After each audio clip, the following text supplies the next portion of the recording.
ching, get no help, no fame. Y'all gon' beat that like Taylor, abort the whore, Margaret Sanger.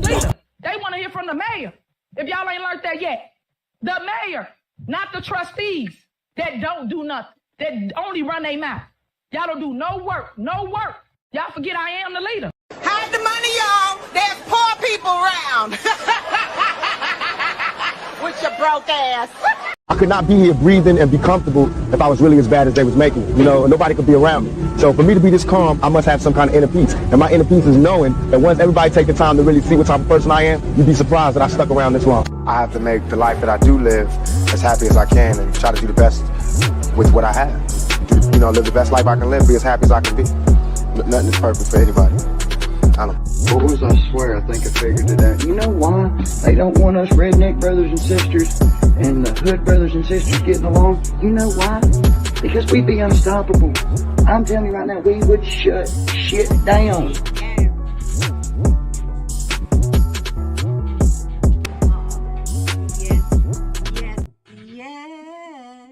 We will shut shit down. You know, I gotta say it like my country brother. Shut shit down. Since I moved to the South, you know, I got that little accent. Blessings. Welcome to Uncensored Enlightenment Talk. You're here with your host, Grace Levi. I missed you guys.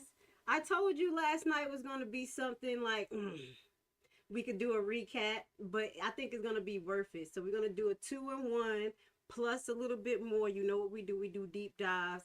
And then we split it up. Shout out to everyone who's in the audience. Shout out to you, Norm. I already see you was there. You was ready. I appreciate you. What's up, Corey? What's up, Christopher? Okay, you know I love y'all insight, so get it in.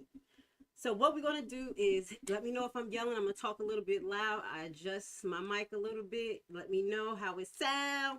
We're going to start with a Tiffany update, okay? That's what we're going to do. You know I be creeping. So I was creeping on Facebook, and this is look what I found. Now, this is not my post. This is Anna. I think she was in, this is Thornton Politics. Hold on. So Tiffany allegedly had bingo today. Okay, so I don't know if it's clips. I would think that it's no clips because wherever she have it at? Where is this at? Thornton Township Main Hall in South Howland. So wherever she had it at, I haven't seen no clips yet. Give me 1 second. I didn't look one more place, y'all, because y'all know I be on Instagram. Shh. Let me see, because there was nothing on her regular page. So let's see. No, she didn't post anything. So we'll keep our eye out on that. Tiffany is still partying. Don't tell nobody. She's still trying to bottom boats, allegedly. So we're going to keep our eyes open for that. I just found that interesting because she's still moving and grooving, and Thornton Township has no insurance. Obviously, we saw what happened last night. Now, as I said before, chess is being played, but we're going to have to do a flashback as well, okay? So, y'all know, I know y'all don't want to see it. I know you're going to be like, oh my God. Okay. Let's put this on the screen. People were getting on her. They was like, man, don't do this. But Tiffany allegedly outside again, talking about she shoveling snow. Ever stop. Hey guys, come on in. Hey guys. Come on in. I'm back at it. Yeah. It's the super mayor. Tiffany Henyard, the people's mayor. We're out here for round 2 of snow removal. Just so y'all know I would never ever stop any program that I have created. Never. So for those haters on the other side, stop lying to the public, stop lying to the people, because I'm gonna always put on for my city, because I put on for my city. So we out here on day 2, taking care of the business of the people. So seniors, the snow. Tiffany is so burnt out. I'm sorry. I do the same thing. I'm always throwing out songs and shit, but let's just listen. That's why I just gotta laugh at her sometimes. The program is still in full effect. I don't know why they telling y'all those lies. I am out here. I know the other day we was out to 4 a.m., 4 in the morning, taking care of all our residents in Dalton, from the streets to your sidewalk, to your driveway, everything. So I just made it to the next stop. Yeah, here we go. So you can see what I'm saying, because remember I keep telling you. What I always say? They new to this, I'm true to this. So I'm gonna get it started. Look, you got the kids out here playing in the snow. Y'all know I gotta make y'all Aggie. Y'all gonna watch this with me, okay? We gonna watch it. Let's make it go a little bit faster. Shut up. I remember we used to do that. Let me show y'all what I'm talking about. We used to do this snowball stuff. What y'all building? Y'all building a snowman? Come on. Yeah. They building a whole snowman. So we started with this house here. They already got started. So I just want to show you that we still out here doing it. It's again, while y'all talking about it, we working. Work. Pull up his pants, son. Pull up your pants. That's all we do. Burnt out. So I just want to show y'all, me and my 2 Live crew. We out here. What up, 2 Live crew? Hey! All right, that's enough. I know y'all want to see no more. Tiffany out there still shoveling. She had somebody. Every time I put something about Tiffany did something, y'all like, that's fake. I happened to be strolling and somebody had tagged her and said, thank you for shoveling her mother yard, and took a picture of it. I know y'all like that's the Tiffany mother yard. Y'all better keep your eyes out for her ass. She on a Tiffany on a go. Tiffany on a go. Okay, so let's get to this. Where am I at? So we could we just get to a few lawsuits real quick before we move forward, because you know we got 2 lives to go through, and one's like 30 minutes, thank God, and one's like 40 minutes, okay?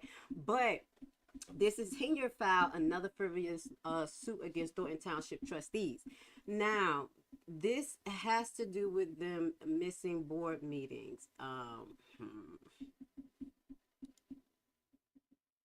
right, so what we're going to do is, I'll look at the lawsuits 1 second.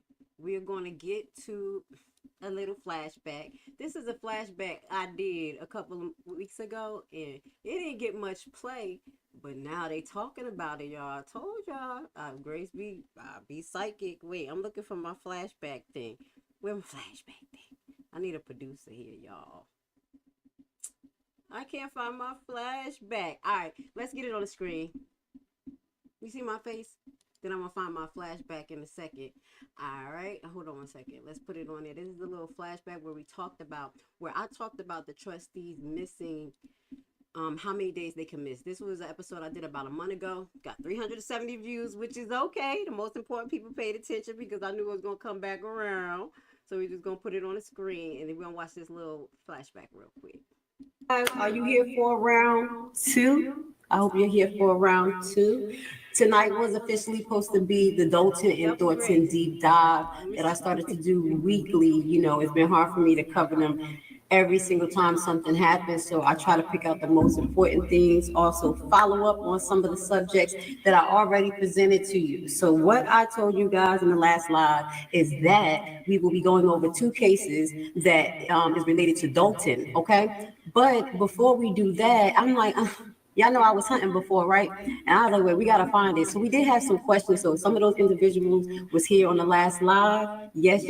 Welcome back. Now, y'all know what I'm going to do. If this live is extra long, we're going to split it up. And each subject is going to be on the separate live, like throughout the week, because everybody going to be having any holiday and stuff like that, okay? But what I found was actually some of the questions that people were asking related to the trustees and their position in the township. So I'm going to put it on the screen. This is from Justia Law. Let me see. We have a few things to show you, okay? I'm like, oh, you found it. Okay, so this is the township board. This is Illinois compound statute, township code. So this is official information. This is like first level information, even if it's on Justia. See, I was about to redo this again, but I was like, let me find the clip. So let's play it and finish listening. U.S. law, they are a great resource. So to the township board meeting officers. And this is what I think highlighted. How many times can a trustee miss a meeting? So give me 1 second. Charges, township clerk. Hold on 1 second. I had it up. Hurry up, girl. Get to it. Let me fast forward. The surplus advisors, hold on. Annual budget, Muncie Township, payment of accounts, township clerk of board, levy, township charges. There's something on this page that I wanted to show you, verification of accounts. Commission's account. Hold on. Give me 1 second, because I had it ready.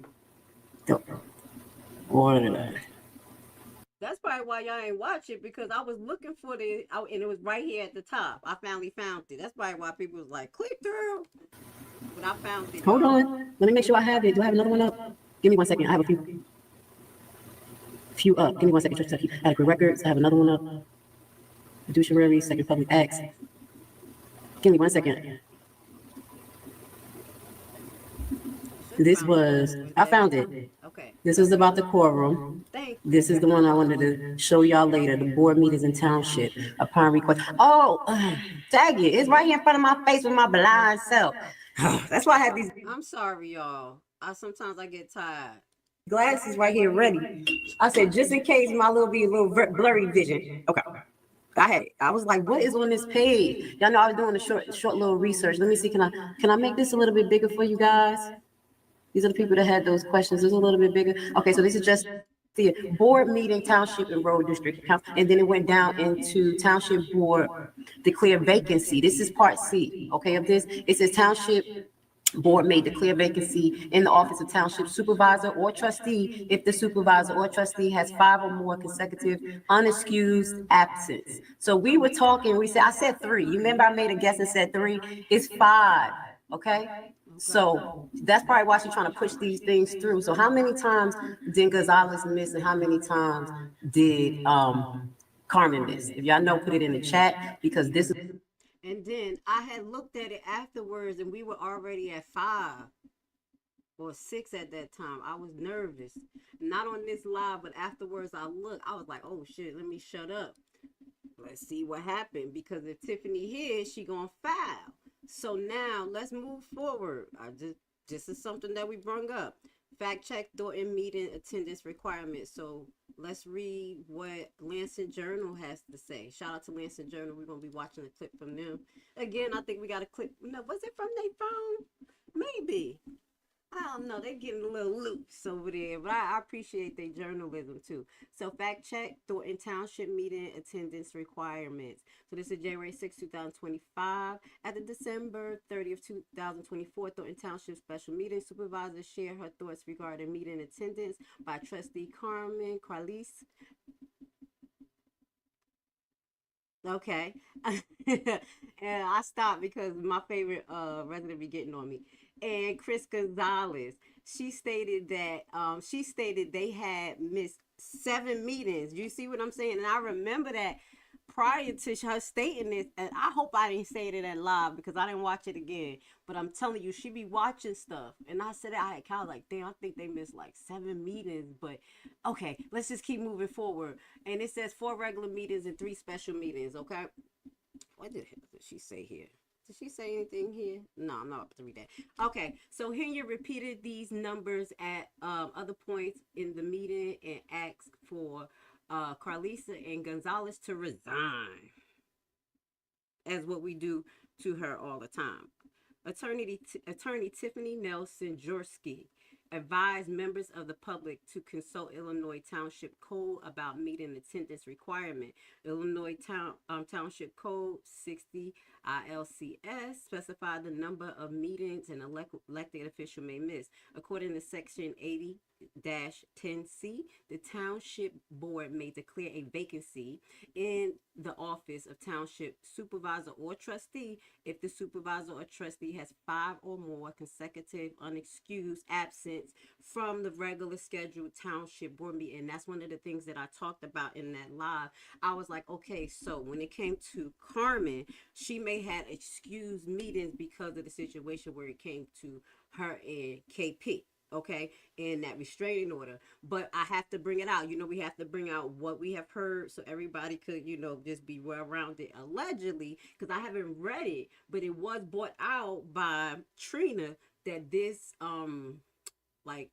this restraining order basically has stipulations that they can be at the meeting together, allegedly. Okay, I didn't see it, but that's what she mentioned like 2 meetings ago. Trina be over there dropping dimes on people and shit. That's why I just be listening. When she said that, I was like, okay.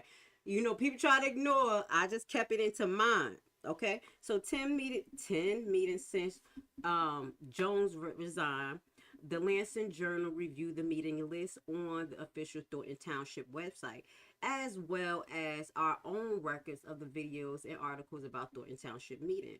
There have now been 10 meetings since Trustee Jones resigned on October 7th. 4 of those were regular scheduled meetings. 5 were special meetings. The meetings dated below are linked in the agenda, so they have it there. And that's what I kept asking, like, damn, why Tiffany trying to have all these special meetings? And they the trustees end up holding special meetings trying to get the insurance passed through. Everybody playing chess, everybody playing, you know, like, all right, I'm gonna put my agenda out there, you don't show up, put your agenda, don't show up. So this is what's been happening since October all the way to now. And this is what brings us up to this particular situation where Tiffany thinks that she could sue. Now, as far as Gonzalez, the volume is low again. Hold on, y'all. Let me turn it up. When I replayed it, it sounded really good. Let me turn it up. Y'all can hear me? You can hear me now? Can you hear me now? Do I sound better? Misha, let me know. Thank you. I just glanced over and saw that real quick. Thank you. I turned up the volume, but like I said, when I have it a certain way, let me put it this way. Hold on, y'all. One more thing. Let me try. When I put it a certain way, it's just that when I talk, it be so loud. I be like, sometimes my voice just carry. So I don't want it to be that.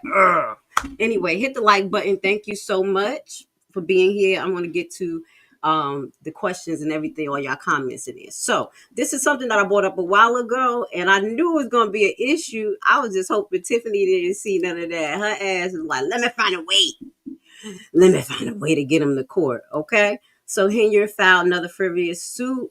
Let me read this one.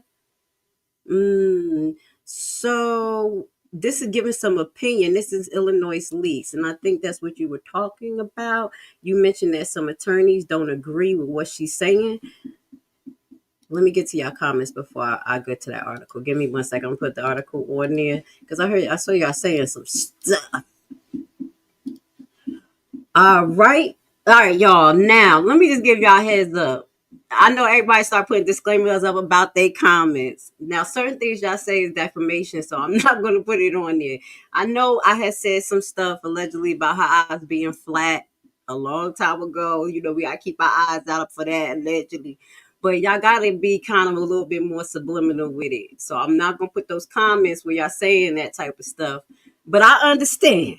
Okay, just giving y'all a heads up. Okay. I need to see that one. That was the one I was to put up. Okay.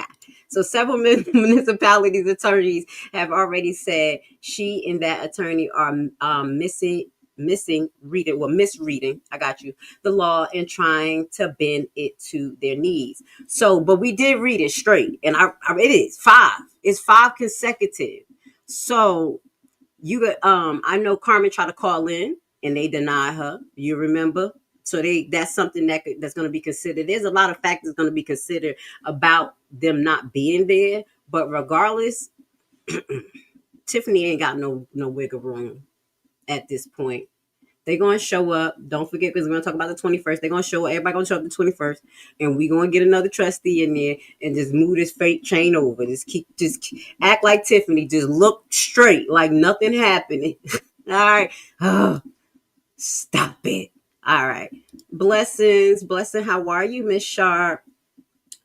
Tiffany, all about free stuff. All right. I'm trying to get to a few of y'all comments and then we're going to move over. All right. They pulled a legal move on her act yesterday, which she can't fight that and stay after that, the prayer. What are you talking about? I mean, we're going to watch it. Something to do with this meeting and the roll call of being present. All right. Yes, exactly. So the ones that, thank you for reminding me too. And he made a statement. So legally they attended the meeting. So that one is 100% right. I agree. You remember when Gonzalez, that's what we're going to talk about tonight too. Gonzalez walked out again with the pimp walk, dog. I got to give it to Gonzalez, yo. Where my dude at? Where is that? I had a picture of my man walking off this shit. Look. I got to put the pimp juice.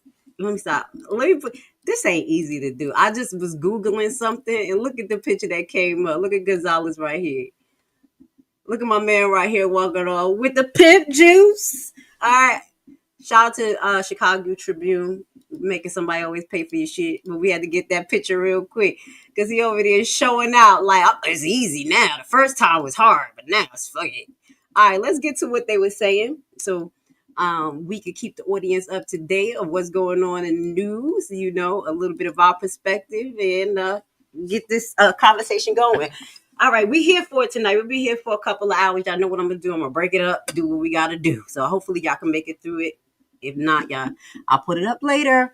Henyard filed another furious suit against Thurton Township trustees. So the embattled and failing. Why you gotta be so disrespectful? The embattled and failing Thornton Township supervisor Tiffany Henyard has filed another complaint against two Thornton Township trustees, which complains of some of the same actions Tiffany Henyard herself has participated in, not attending public meetings. So that is also, thank you, a defense. They need to bring how many times she didn't show up for the meeting as well. Okay, we say this is a done deal, and honestly, a waste of the people money.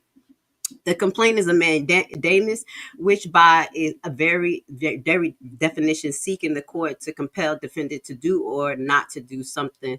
The law of this that states mandate they do or prohibit them from doing. In this case, it is attend the regular, special, and emergency meeting of the Thornton Township board of trustees, which no state law mandates. It's only it's Illinois. It says no state law mandates, but I don't know what they consider what we read. Is that a code? So I don't know. I just showed you what's out there. We read the law. I can show it to you. Okay, so we predicted this complaint would be dismissed if not withdrawn prior to the court hearing. Okay, so this is why they predicted. The Illinois Township codes do not require, so I don't have the codes, but I would like to see it, or mandate any trustee to attend any special or emergency meeting of the township. Therefore, the court would lack the authority to mandate attendance at those meetings. So that is great. Okay, because it is regular meetings, so the special emergency meetings don't mean anything. How many regular meetings did they miss? Hold on a second. 1, 2, 3, 4. 4 regular meetings. That's it. All right. So they still doing good. They still in the clear. You see, I gotta compare it because the judge gonna compare. He gonna be like, all right, what does this say? So the Illinois Township Code does not mandate any trustee to attend the regular meeting of the township, and therefore the court will lack the authority to mandate attendance of those meetings. Why I took that code down? Hold on one second. Where we at? Give me 1 second. I want to see what. Hold on. I'm gonna have to pull this code up. We're gonna pull this code up because I don't know, y'all. Y'all saw what I had read. Now I was gonna pull it up and reread it, and I just took it off. I was like, nah, I'm not about to do that because I got a lot. Let me see something.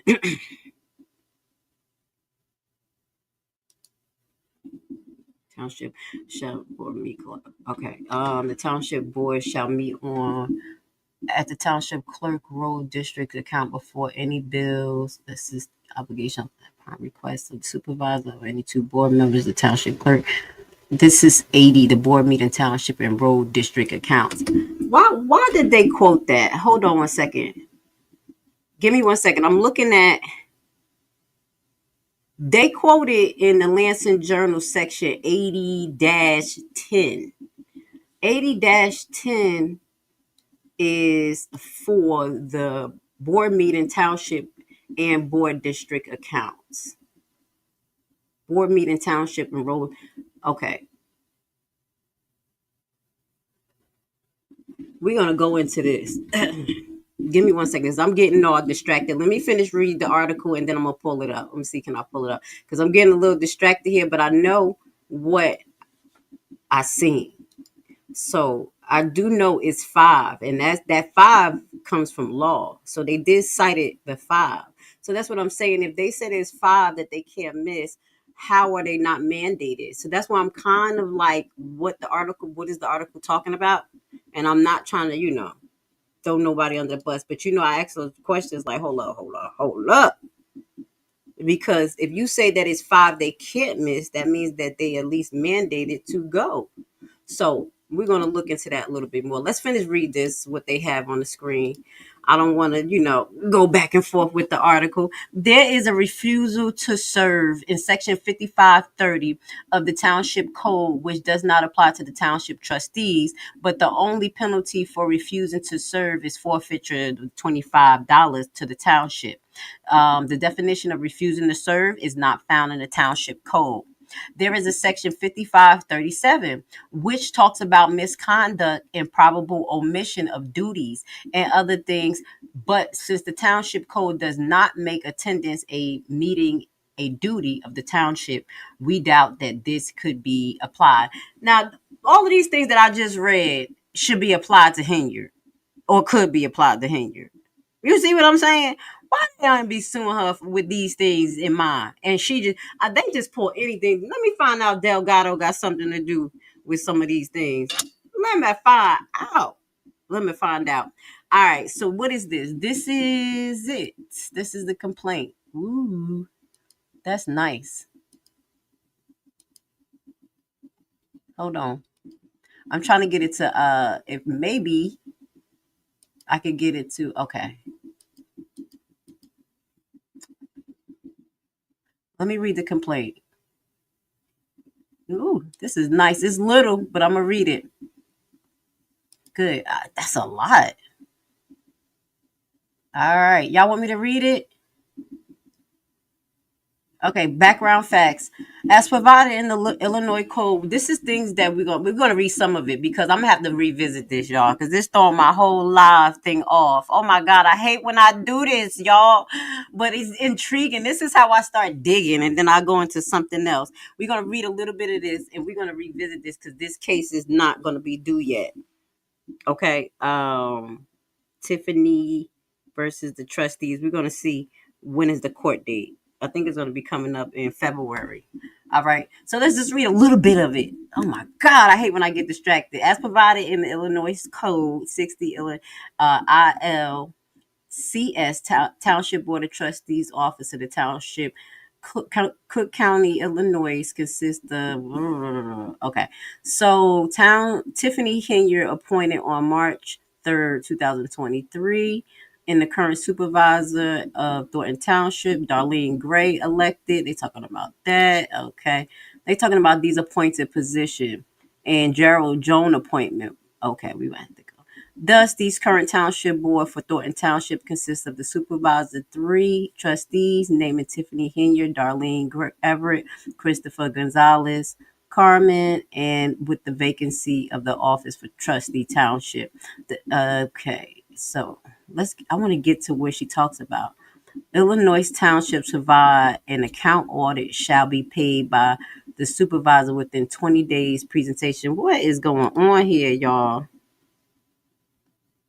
Thus, the meeting of the township board, Thornton Townships, are mandated by the Illinois Code. Okay, hold on. Okay, so the Illinois Township Code. Sorry, y'all. I'm skimming this so I can get to where I can give you some meat and bread. Okay, the Illinois Township Code 60 Illinois CS 1/8-5 provide inner alias that account audit shall be paid by the supervisor within 20 days after presentation. So then it moves on to, I think this is what the requirements is, like what they're saying is the issue. Thus, the meeting on the Township Board of Thornton Township are mandated by the Illinois Township Code and are absolutely essential, crucial, and necessary to the smooth running of the day-to-day operations of the township. Oh, even up and including the management and compensation of the staff and employee, and most importantly, the smooth, uninterrupted flow of the vital and essential services of Thornton Township provided to the residents, including senior citizens. So basically, it says the meeting in Thornton Township are regular scheduled meetings, the second and the fourth Tuesday every month. which she don't attend all the time. However, Thornton Township Board have not been able to meet to conduct the business of Thornton Township since October 2024 to present the relevant time due to lack of quorum of the Township Board for all scheduled meeting as all relevant times. We're going to get into this. So this is what they saying, because they didn't quote the 5-day like consecutive law here. I don't see it yet. So they're saying because it's mandatory for an audit to be done when it's presented to the board. What did they say? In about 60 days? Hold on, let's get back to it. This is what, that's why they saying they trying to move forward on a technicality, because they're trying to use the account audits, the fact that it has to be paid by the supervisor within 20 days of presentation. They're using that law as one of the foundations of coming after them. We're going to get into this. I'm sorry, I had to figure it out. I didn't read this. So I'm going to have to, I hope I could get to keep this real quick. Oh my God. Tiffany, you know, who the hell filed this lawsuit? Is it Delgado smartass? This is either, this sounds like a KP to me. This is a KP move. Attorney. Oh, Solomon, you coming in dirty. Huh? You're coming in from the back door. We're going to talk about their lawsuit too. This lawsuit against Napoleon. Oh, that's what it is. I do apologize. It took me a minute to get to it because I haven't read the article. And then I saw the case there and I'm like, oh, snap. So that's the technicality, which is ridiculousness. I can understand why the attorney said that's not good.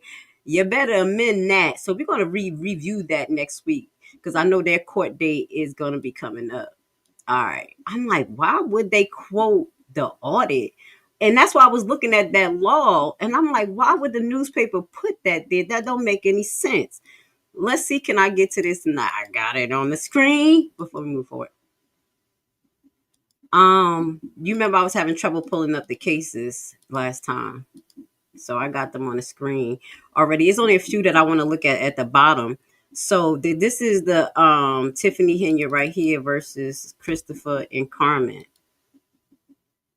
So I want you to know when their court date is. I think I wrote it down. Don't you me over today, baby. So they're going to be going to court in March 14th for this, which is stupid because we already know that they're going to have a trustee in by next week, the 21st. Okay. So this follow-up is supposed to be on 3/14 March.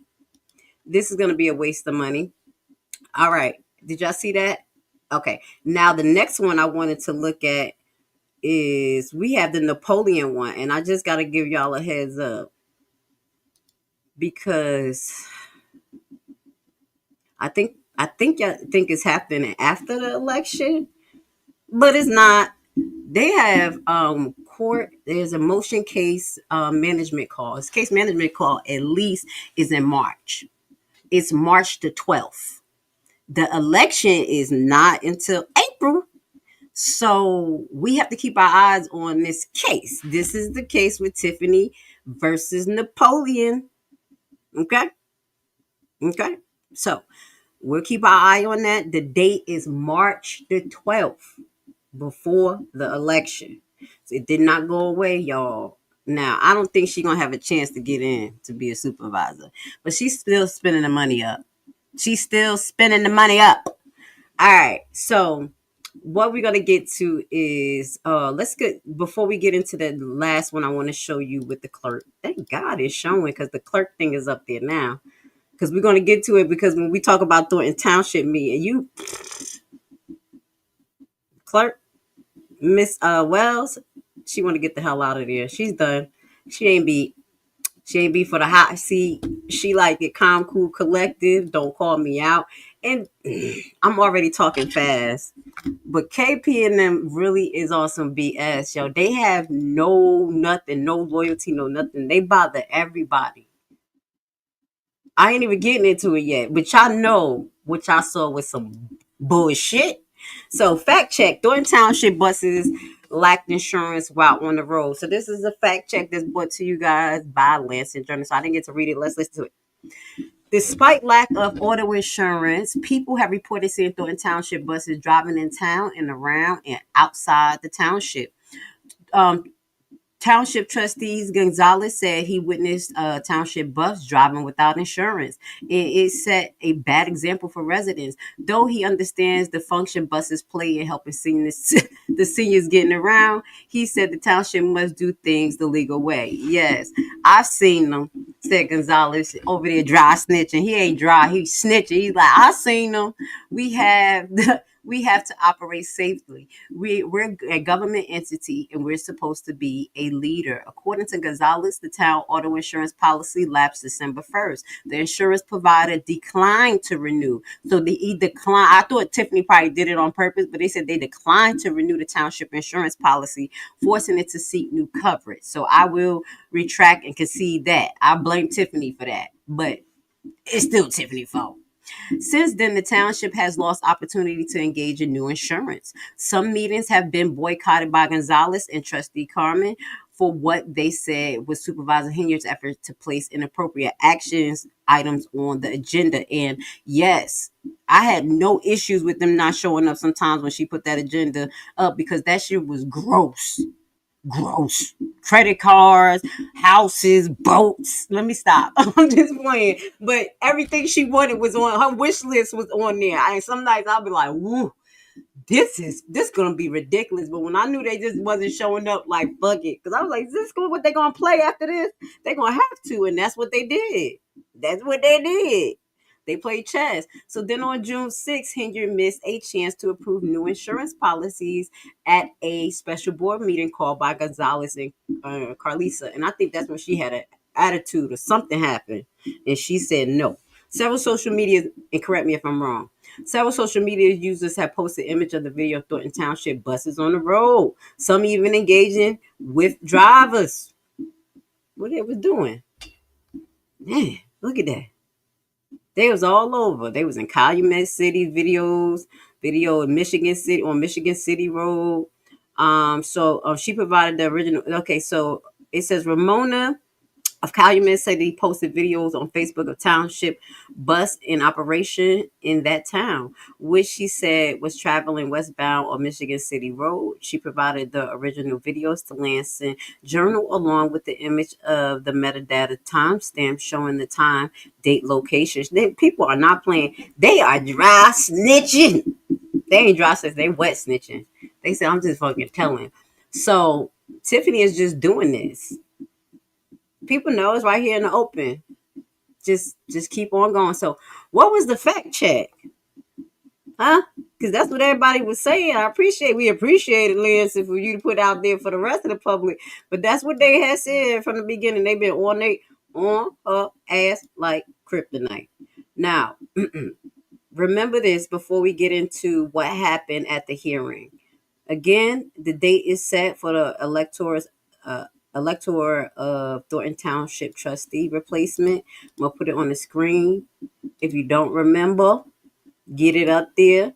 Because I was gonna do a whole another special on Stephanie, but I didn't have the time because y'all keep me so busy. So I said, make sure that y'all know that Stephanie, they will be up there and you guys can vote. Now, hold on. What was the amendment? Do I got the amendment? Somebody like, what amendment? Wasn't it amendment? If somebody could send it to me again, because you sent it to me. It's allegedly supposed to be an amendment. I'm going to try to look it up, but could you resend it to me, my favorite resident? I love you. It's going to be right at the bottom for me to get. But allegedly, it's going to say allegedly so I can show you that it was an amendment to this that they put out there. And that amendment was supposed to be that if you wasn't registered to vote in the last 21 days, like greater than 21 days, you can't participate in this. Now, let me Google while I wait for my update. What's that? December 5th. If I could get an update. I think she sent it to me already. I'm a bad. But that's allegedly. So if this is true, I remember being told this. I had so much to do this week. I'm going to put it in the community page. Now, we were discussing this. If this is true, that we don't know where it's coming from. If it's coming from one side or the other to stop people from showing up. I don't know. I don't care. I do care that it is election suppression. Usually, if you register today, you could vote today. If you okay to register, you could vote. So that's allegedly, y'all need to figure that out, because if y'all have like a whole bunch of people trying to sign up right now, y'all not going to be able to participate next week. Let me get to the bottom. Somebody saying something that I need to hear. Do y'all know about this? So I'm going to verify. Okay.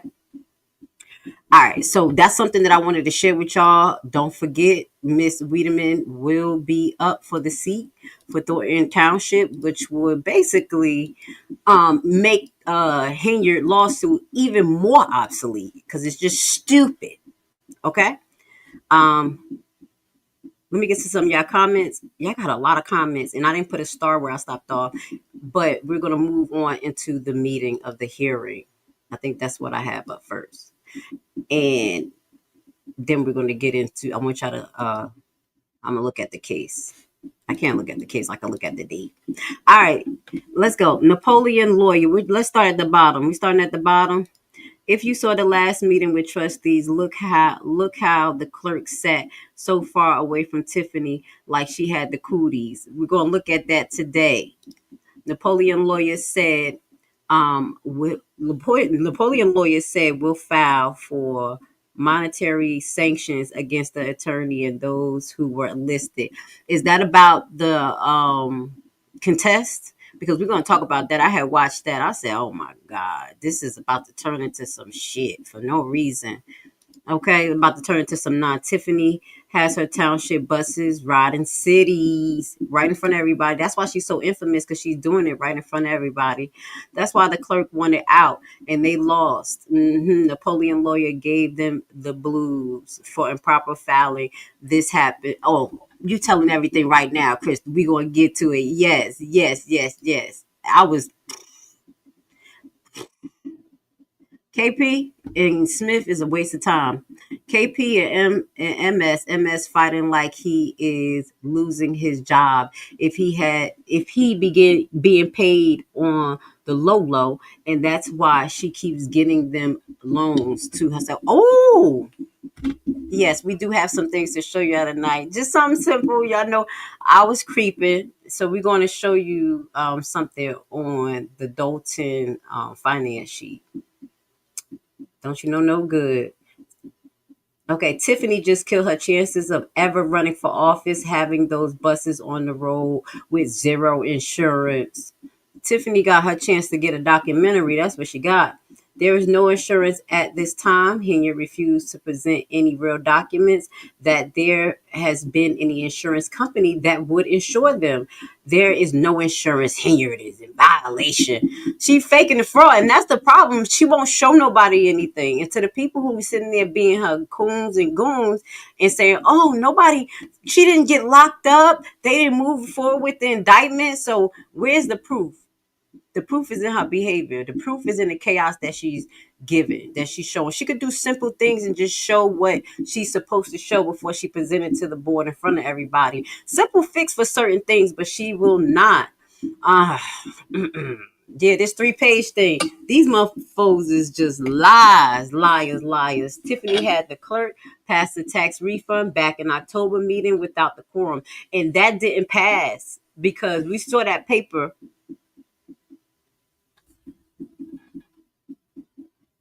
Okay, love you. I love you. Let me bring it up. We're gonna bring up that what we were just talking about. Hold on one second. Thank you. Shout out to my favorite resident, because I didn't pull it up, but she just got it to me. Remember, I was just saying allegedly. So this is something that I think y'all need to look into. Give me 1 second. It was knocking on my door. Please hit the like button. Thank you for being here tonight. Let me bring up this article for you guys so y'all can see what I'm talking about.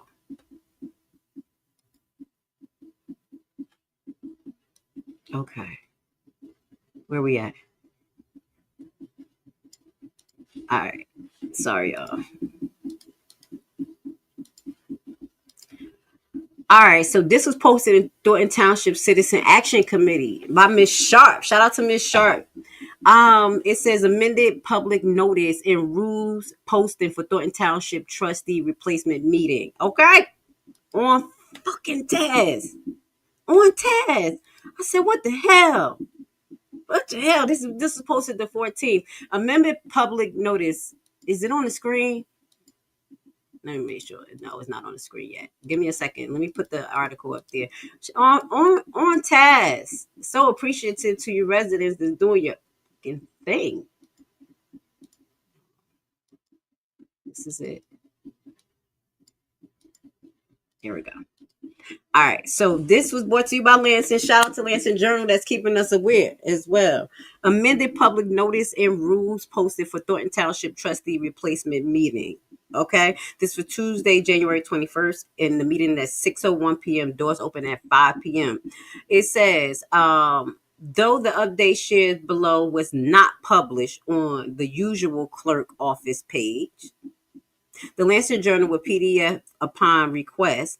The update, so they didn't post this. Ooh, this is bad. That's tricky. They being tricky. The updated agenda includes details about eligibility for participating in the meeting and add an item about adopting the rules for the meeting. Amended public notice, Thornton Township, Cook County, Illinois special township meeting. Notice is hereby given that all the requests of at least 15 days, do apologize, not 21, 15 days or more, electors of Thornton Township, a special township meeting of electors will be held January 25th. Let me finish reading this. 2025 at 6 p.m. It's going to be held at the South Suburban College Athletic Field House. The address is here. I'll put that in our description. The purpose of this meeting is to fill the vacancy in the office of trustees of Thornton Township for the term to expire May 2025. This meeting is authorized by required Article 30, 35, 60 of the Illinois Township Code. Only Thornton Township electors, registered voters, shall be able to participate in the meeting. However, the meeting will be open to the public. Those who are not Thornton Township electors may be separated from the electors in order to determine an accurate voting count. To be eligible to participate in the special township meeting, Thornton Township electors must have been registered. Now, this is the actual correction. Must have been registered to vote for at least 28 days, not 21. There we go. 28 days before the meeting. Thornton Township electors shall be required to present government-issued photo identification card or acceptable proof of residency within Thornton Township, which is a given, which is expected. Proof of residency include a copy of current bill, bank statement, government check, paycheck, and other government documents that show the name and address of voters. So you got to do an ID and you got to bring your bill? They're not playing. Doors will be open at 5 p.m. to begin the process checking an eligible electors. And now this is good. This is how they're supposed to be. But that eligibility, that 28 days, I said 21. Now, I guess this is what was added. The tentative agenda for the meeting shall be as follows. And they're going to follow this. Not like the caucus, y'all. Stop it. Y'all know I'm going to say something. So this is, let's see. It's supposed to do, they got new rules. Yup, right here. Adopt a rule for conducting the meeting. So I would assume that new rule is going to fall at that time. Open floor for nominations. Former occupied by Jerry Jones. That's where you're going to nominate her. Closing floor for nomination. Pretty much kind of like the same process. So a copy of the proposed rules for the conduct of the meeting will be made available public no later than January 17th via township clerk. So let me see. They doing it tomorrow? They so trifling.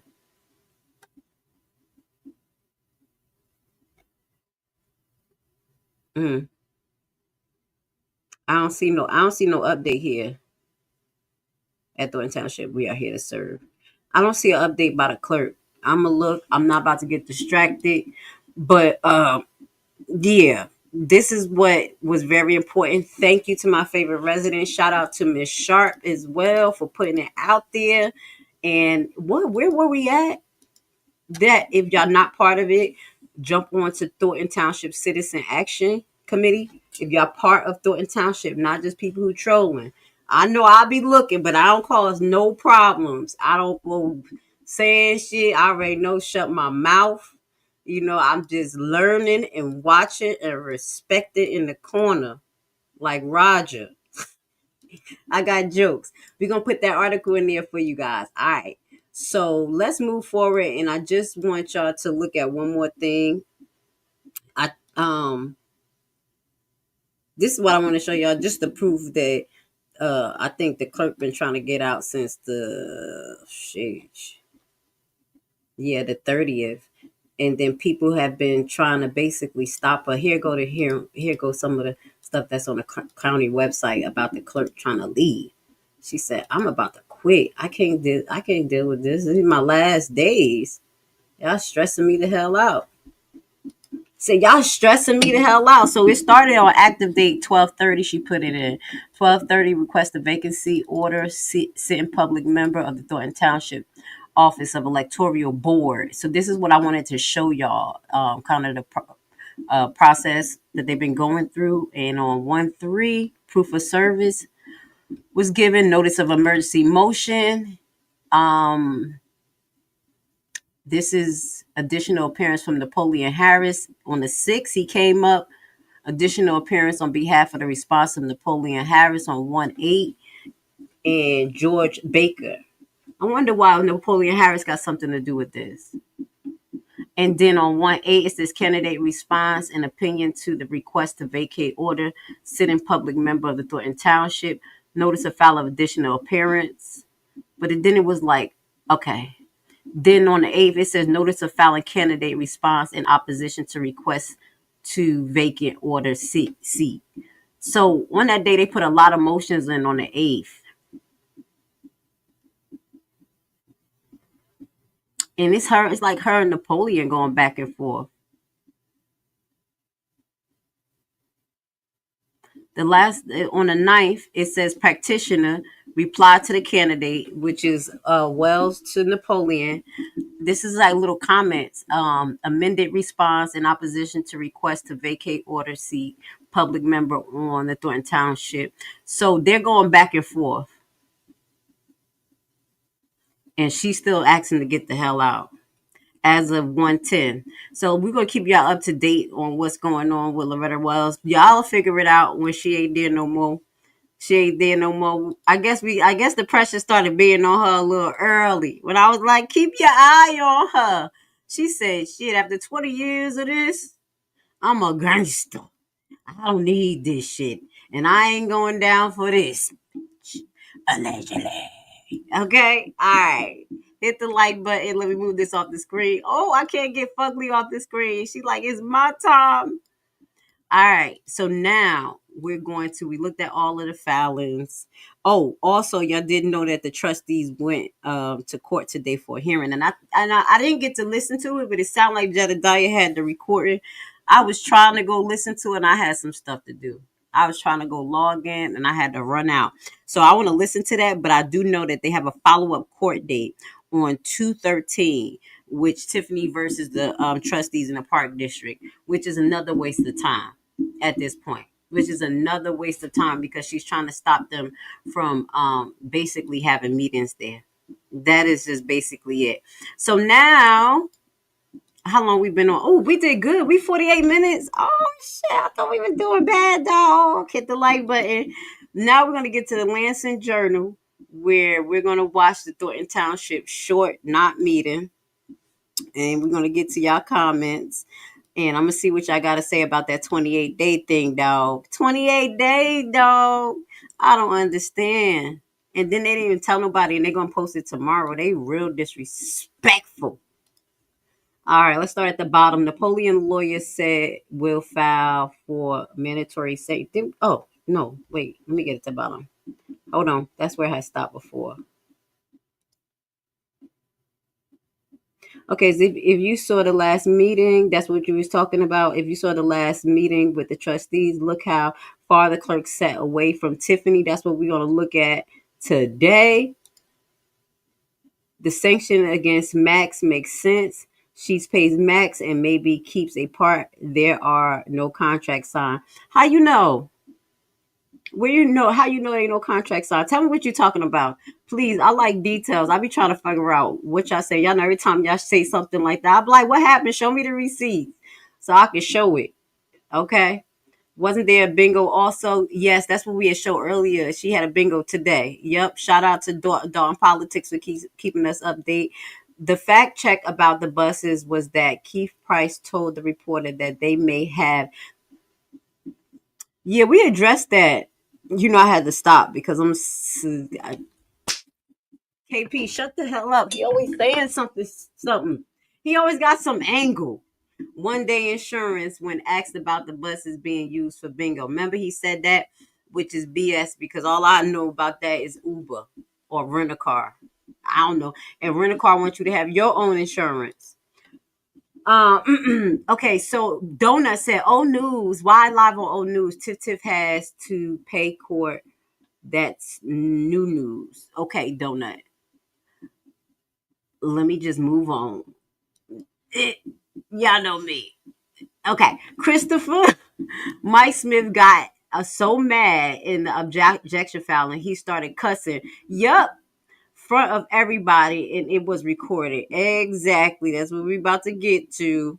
And the reason why we're going over it is because, you know, guys, I give it a different spin. So to the people who are new here, you know what we do. We give my perspective from a legal researcher. Y'all know what I like to do, get down and dirty. And then we make the connections between things. That's why it's a little different. So this is like a deep dive for the people who don't know. Coming over here talking shit. I'm being nice. All right, let's move on. I love you guys. I'm gonna get to y'all comments, and I'm gonna highlight the best comments as well. Let's play this. Let's get to it. Thank God it's not long. Thank God. Hey Dan, thanks for joining.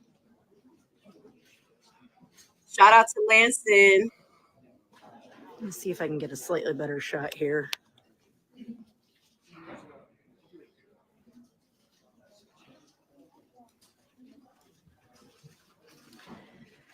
They do not give. Hi, Kendrick. Good to see you. They do not give the media the best positioning here at the Thornton Township meetings. You put your asses on timeout. Hold on. Y'all on timeout. Oh, those are the marketing cameras. Looks like, and we've got the agenda. Damn, it was a lot of waiting around, y'all. I feel bad for y'all. They just had y'all waiting. I'll be over this. I'll be like, replay. Hi, That's Ola. Look who right next to Gonzalez. Hi, Look who next to Gonzalez. Y'all know I gotta highlight baby girl, baby Tyson, right next to her daddy. She gonna be in politics, y'all. I'm telling you, she learning a lot and she know how to fight. I'm just playing. I'm just saying, fuck around. Y'all better leave Gonzalez alone. I have to give her a shout out. Y'all remember when they tried to run up on Gonzalez and she was like, you know, she right there next to her daddy.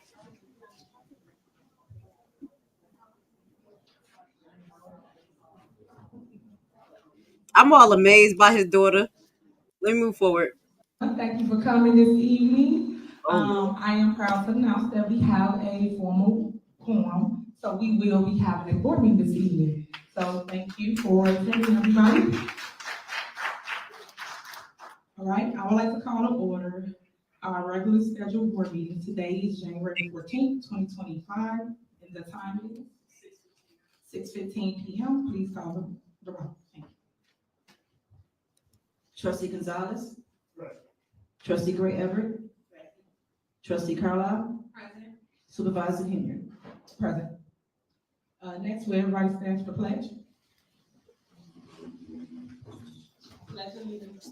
Flag of the United States of America and to the republic for which it stands, one nation, under God, indivisible, with liberty and justice for all.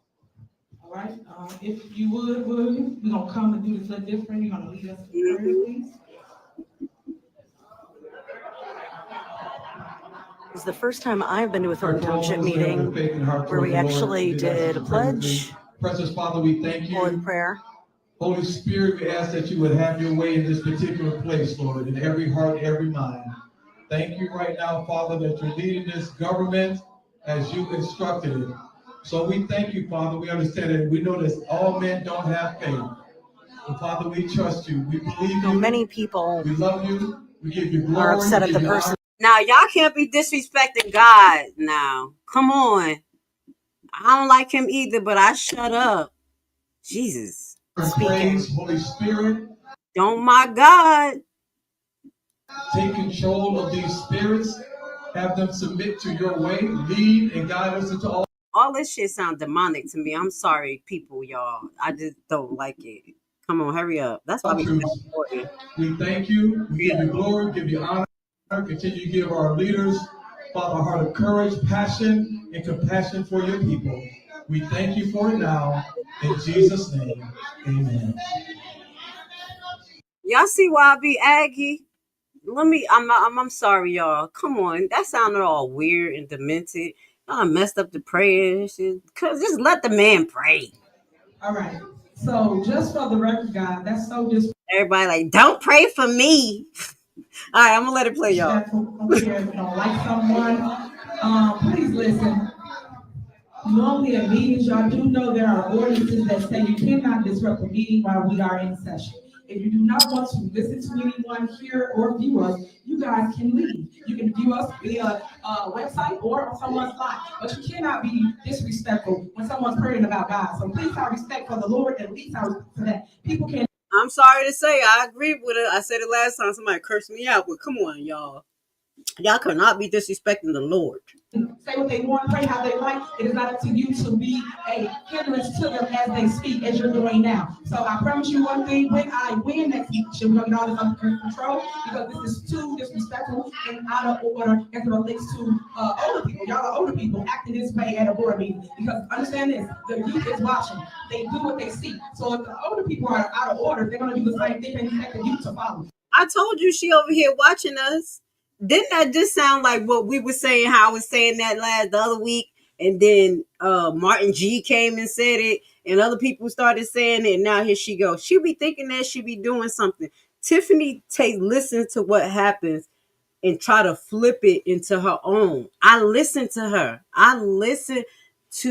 her.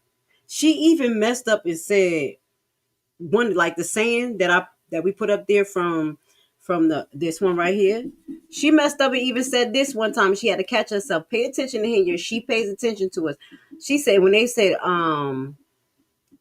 when she said, "Oh, I'm going to win," and I'm going to win both my seats. She said it in the same exact tone. So just monitor what you guys say, because I'm monitoring what the hell I say, because Tiffany be putting up pointers. She be picking up pointers. I promise you.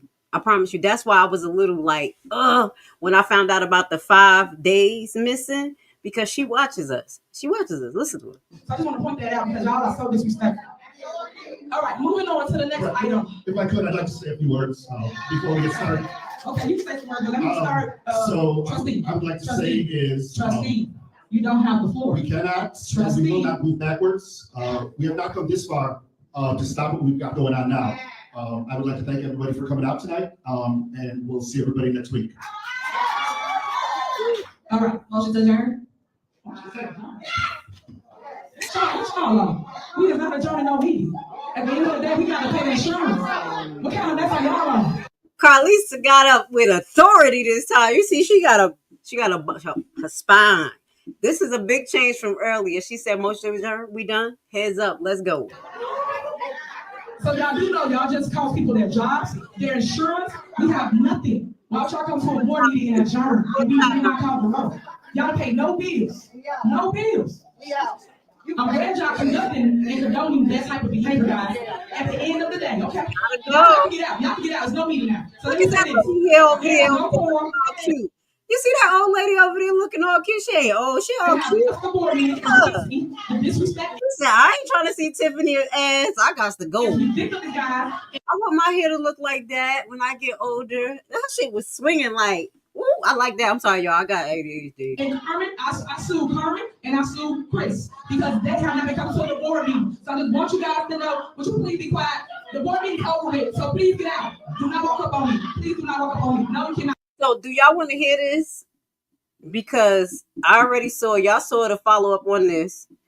Vivian came on her page. I didn't watch it. She came on her page apologizing for her behavior. Again, let's move forward. Shut up, y'all. I just got to tell the truth. It ain't against nobody, but it's just like whatever at this point. She was like, she probably looked at that like, man, this is enough. I looked at crazy. So she apologized. And then out of nowhere, Tiffany, talk. We're not listening to that. I do want to hear. I thought I had saw Trina come up. I'm like, did Trina get to talk? Am I crazy? Did she get to talk? I thought I saw Trina talk. I think it was on what you call it live. That was shortly lived. Do y'all want to hear what Trina had to say? I'm gonna look back at it and see, and if it's something significant, we'll put up there. Because Trina, she be saying some stuff. I just be wanting to hear what she got to say, because sometimes it be the stuff that you need to hear. So she probably don't say it the way we want her to say it. Now we're gonna move forward and get into our next part of the broadcast. And this clip is brought to you by Critical Smoker. Thornton Township election board hearing now. It's kind of low. I pray that it could be louder. There's some things that we're going to talk about. We're going to fast forward through it a little bit. But there is a whole bunch of good shenanigans going on. And again, this is a waste of taxpayers' money, time. But you will learn, by watching this. They really try to run it like a court, too. I was like, Zyer, look at y'all really try. The very end. Y'all want to see it? Oh, God. Let me go get it. Let me hear what she had to say. Shit. Okay. They like, yup. As soon as I looked over, that's what it said. Yup, at the very end. All right. Let's go. Shout out. White privilege is a racist. We about to start hearing all this rhetoric now. All right. Let me see. The very end. Yeah, they totally blacked her out. What the hell Lansing did? They cut everybody the hell out. Lansing said, nope. Lansing. The hell? Hold on. There's other people there. Let's watch them. Let's give them the floor. Wait, let me go first. Go right after them. Thank you. Thank you. This functionality serves the purpose of no one. Right. And that's what I see is a lot of dysfunction. Yeah. And my heart, it hurts my heart. This is the purpose why I'm here with my mother. I just bought a home in Lansing. It's just been a year, December 8th, 2023. Since I purchased my home, the property taxes have skyrocketed. Yes. Yeah, the property taxes skyrocketed. Just on my block alone, I've seen 5 for sale signs. I've seen this before. It's devastating to the community. It's devastating to the neighbors. What this does is you're going to start seeing a blight. Neighborhood blights. What you see in Harvey, Riverdale, is coming to Lansing. It's coming to a block near you. If we continue this functionality, we won't have any communities because no one will be in their homes to afford the homes. So listen here. I would like for you to educate me and my mother. How can we have retail stores, Walmart, Chick-fil-A, big box stores come to our community and our property taxes still skyrocket? So how that works is, I did a segment on property tax bill, and I broke it down to tell you who increases your property taxes. Everybody blames the township, right? We have a percentage of 5 cents per every dollar. So if you spent $23 or you spent $100 with Thornton Township, meaning that portion of your property taxes, we was refunding it back to you. So whatever you put into Thornton Township, we gave back. If people didn't put nothing into it, then you get nothing as it relates to the refund program. That's why I say 100% of your money. But the people that really raise your property tax is your village. So you have to pull their ordinance because they approve a tax levy ordinance, and in that ordinance they can go up to 4.99%. That's by law, without even telling the public. If they go above that, they have to tell the public. And 4.99% might not be what you need for your city, and that's how your property tax get raised. So you want to put a FOIA in to Lansing, and the clerk will basically respond out. I don't know if that's the FOIA officer over there, but they will respond to you in 5 days, and then they will basically give you that ordinance, and they say who voted for it, who said yes, who said no, and who wasn't there to take the vote. And that's how you'll know how property tax went up, how much. Pretty much information I heard. Yeah, you got it. Okay, thanks for the time. All right, you are. All right, I understand you wanna figure out how you being taxed, but you better figure out where the tax money going to, because we're not gonna be looking at Thornton today, but we're gonna look at Dalton, 2 of the finance papers, okay, for March, February, March. Girl.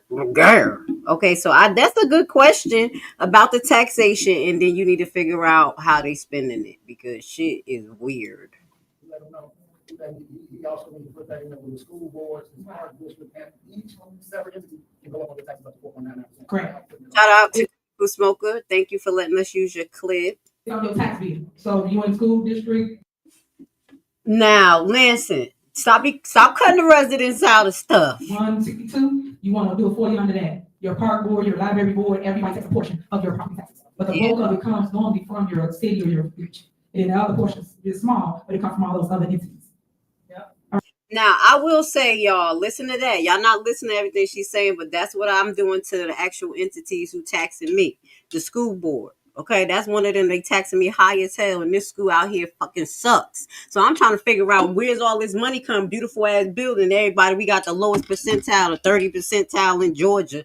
The fuck? Excuse my language. I got a little bit mad. So yes, you can't FOIA that information. So this is one thing that Tiffany says the truth, and ask them what, when, and how. Especially if you don't know when it happened. So I'm actually in the process of doing that too, just bothering the hell out of them, trying to get caught up on how the school tax us so much. And then I want to figure out when it happened and what they're using it for. And why homeschool people can't get none. Even though I haven't homeschooled in years, but that's some of the stuff I'm asking. So I would say, y'all, don't be afraid to ask those particular questions to those particular entities to find out more about the taxation. But we need to know how the money is being spent too. The school board makes so much money. All right, go ahead. Let's get to Trina. This is the last part. So, residents, are y'all sick of the political games? Yes. Yep. Because I'm sick of the political games y'all playing with me. I'm sick of politicians pulling me in court because they don't like what I have to say, but you start shit with me. You can't do that. Who pulled Trina in court? Somebody got Trina in court? I gotta look this up. Okay. So God is good, because I'm gonna win mine in court. So no school board person, Almeda Vass or Moody, she a civil rights violator. Don't want nobody to speak. Tammy Brown, civil rights violator. Don't want nobody to speak.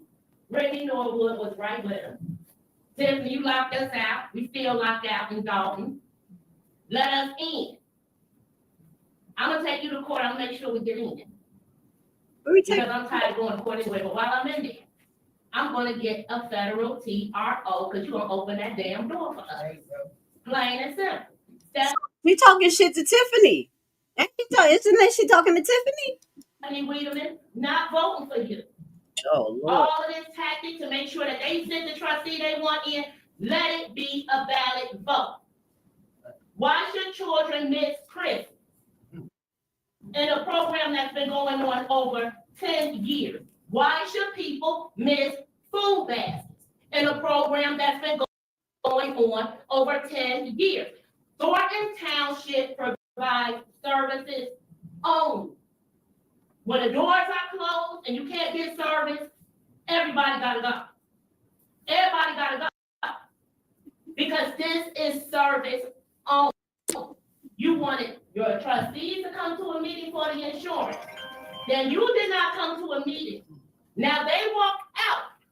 Just like the trustees in Dalton walked out. No one should be able to walk out of their elected. She calling everybody out. Oh my God, let's finish listening.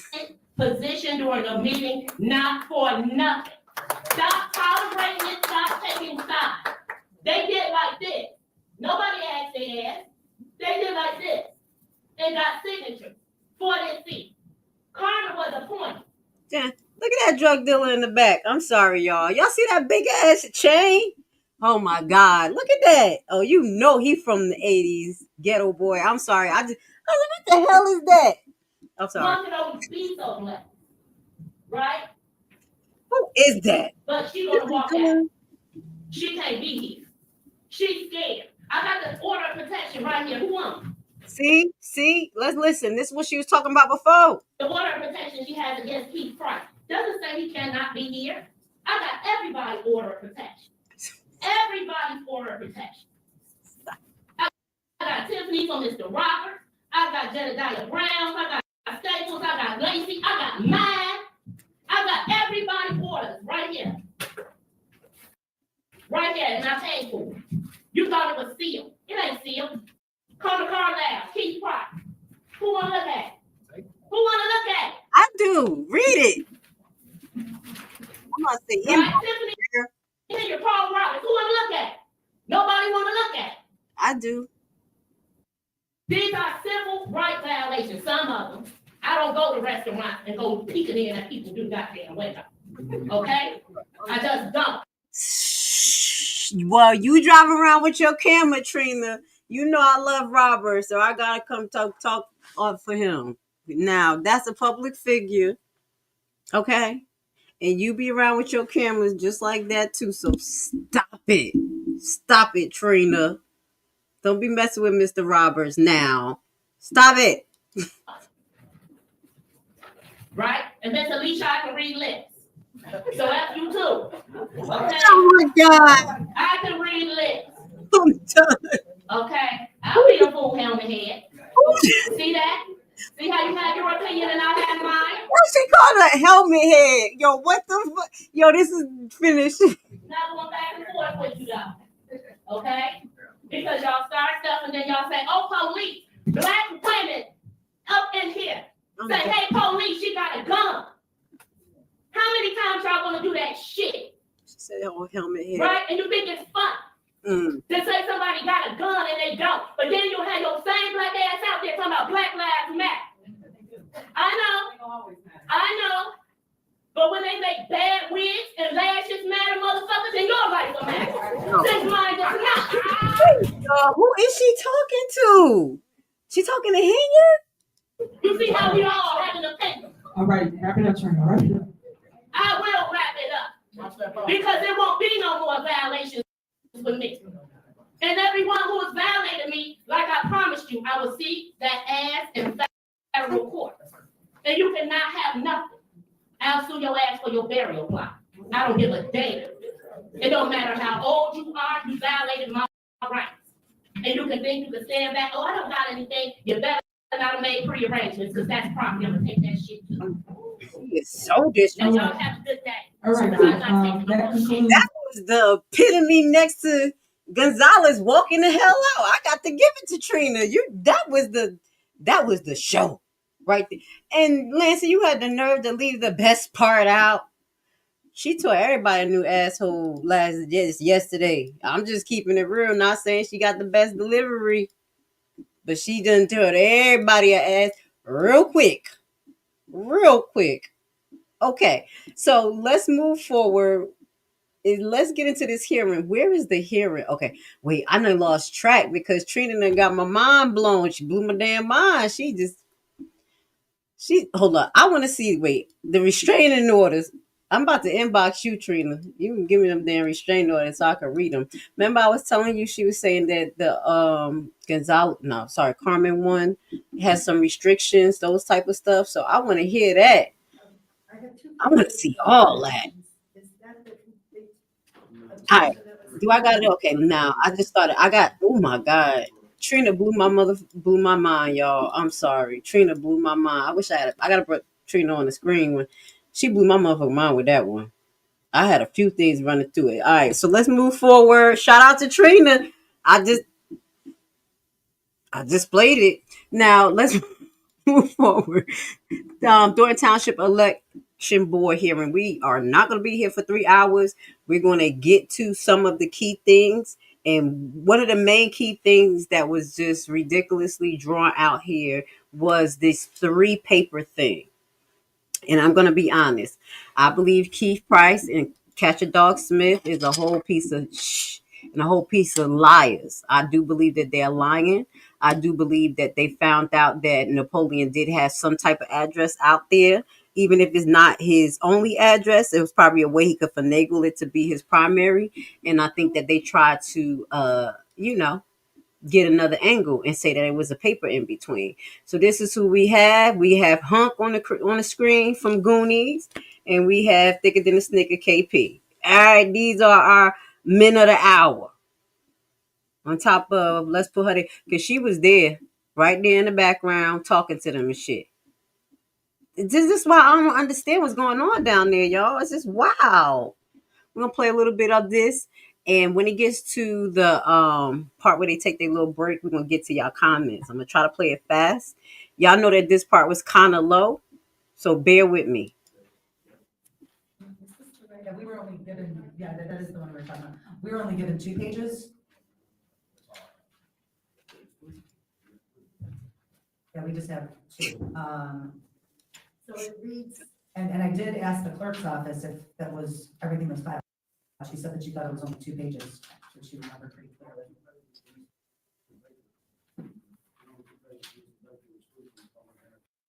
Okay. Well, then I think it's possibly going to be what part of the dispute might be. So, I would just encourage the parties to, contact maybe the clerk's office, find out, what exactly was filed. But because what we were given as the electoral board attorneys was 2 pages, and it went from the first page where it had number 1 in the middle, the candidate does not meet presidency requirements, and then the second page had number 8 at the top, when selection of all nominees. So the middle page appears to be missing.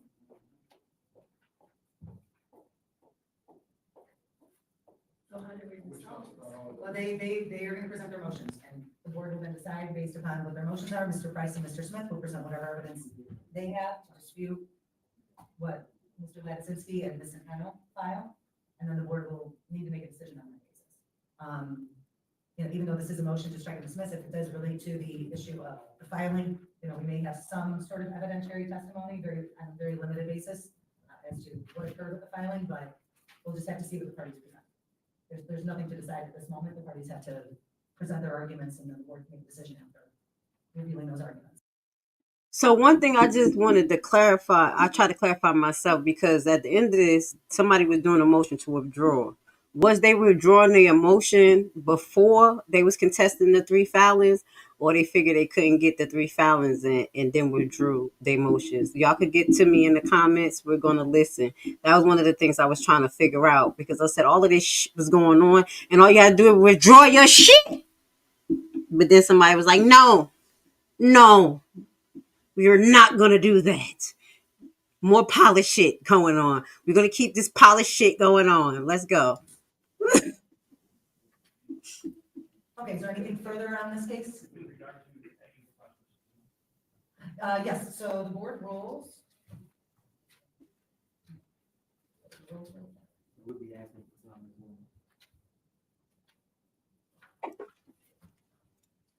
So I would just point everybody to rule number 10 as it relates to the requesting of subpoenas.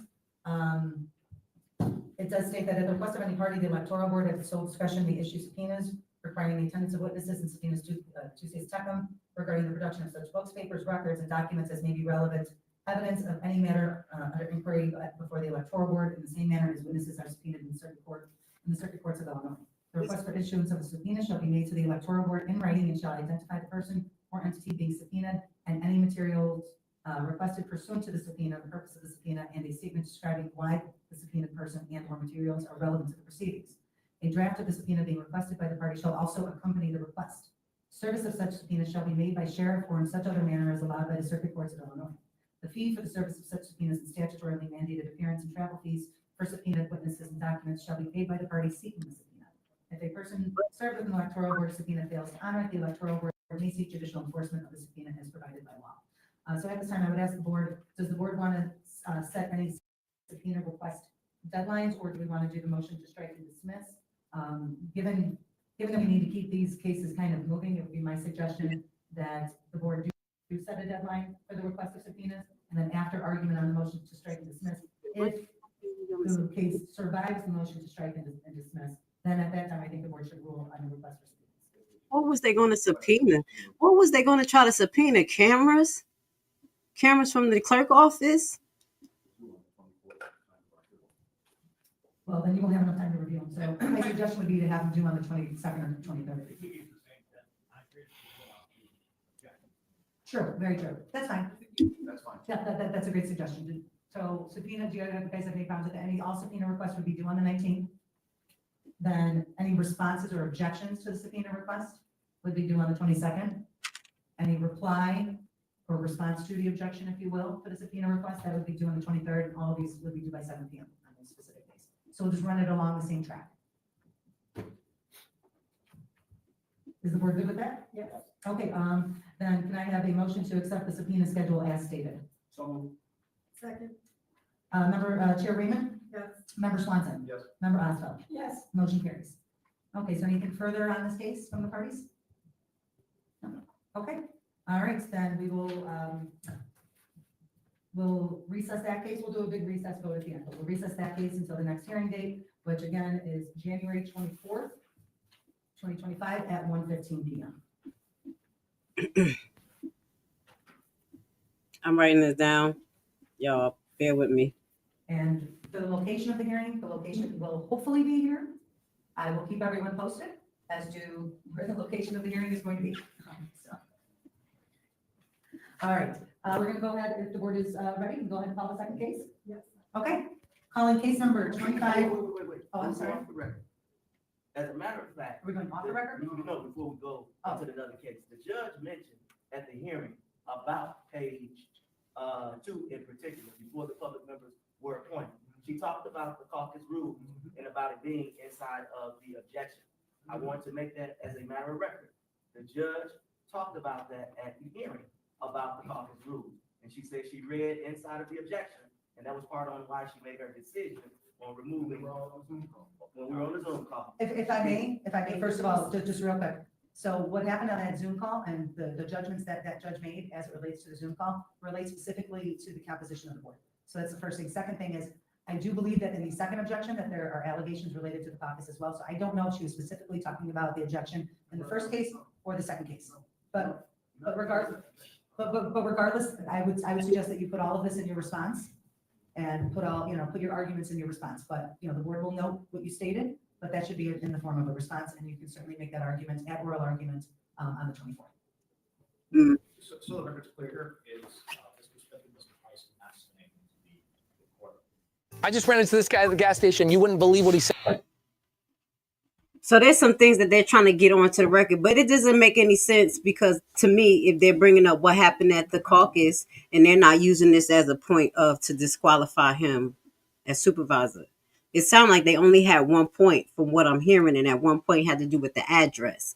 So the rest of this being added on into the case, I'm going to listen a little bit more, but I'm not seeing how, that's being mentioned now.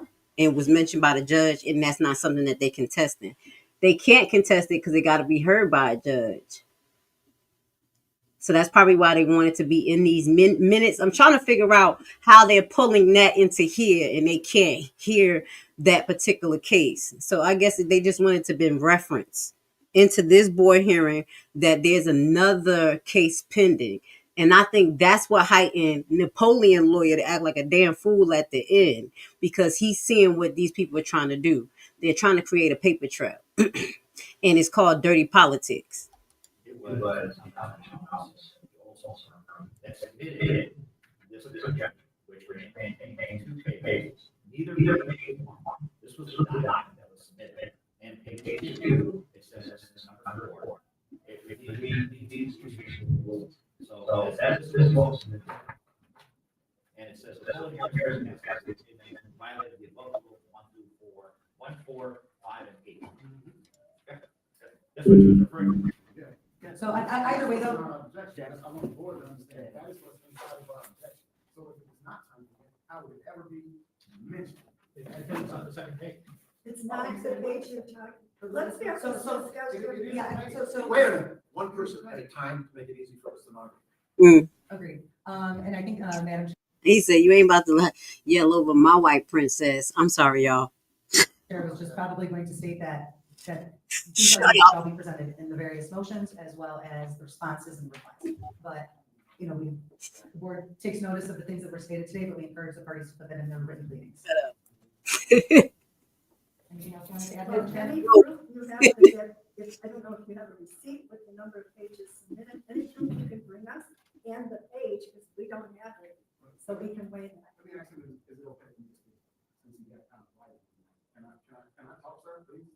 If I may, I don't think that he was just concerned about the court reporter being able to record everybody, and if everyone's talking at once. My point is, it's pretty simple.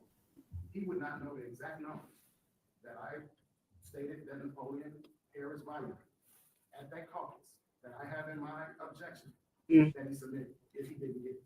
I know for a fact we turned in 3 pages downstairs here. I know it. We checked it, we double checked it, and the judge did mention those caucus violations. The other objection mentions nothing about caucus violations. Yeah, that's towards the end. Not registered to vote. If I may, Mr. Price, on the last page of your objector's petition, which is we have the first and the last page, we don't have the middle page. The last page of your objector's petition contains the language that Mr. Ladzinski was reading, which is the second full paragraph on top. That's where it states Napoleon Harrison's capacity as committed and violated above rules 1, 4, 5, and 8 of the caucus state procedures in accordance. So that was what Mr. Ladzinski was reading into the record. But either way, I would encourage the parties to put all these arguments in the written pleadings. The board is not going to be making a decision on this issue at this moment anyways. And I think that for the sake of both judicial economy and clarity of what the arguments are, I think it's a best practice for all parties to just put that in place. Okay, so basically Napoleon lawyer read page 1 into page 2. And that's what I was saying. You can read the consecutiveness to see what's something missing. So that's what he did, he put onto the record. Because if this has to go to a judge, that's what I was saying with even Nate case, whatever he said, he was to say everything he could say, because when it goes to appeal court, it's nothing you can add. So that's what he threw in there. Because I was like, okay, when are they just going to read the statement like that's from page 1 to page 2, and that's what he read. Okay, thank you. Okay, is the board ready for case number 2? Yes. Okay, thank you. Now we are going to call case number 25 TOEB Soup 02C, and this is Keith Price, Michael Smith, and Jerlene Harris versus Napoleon Harris III.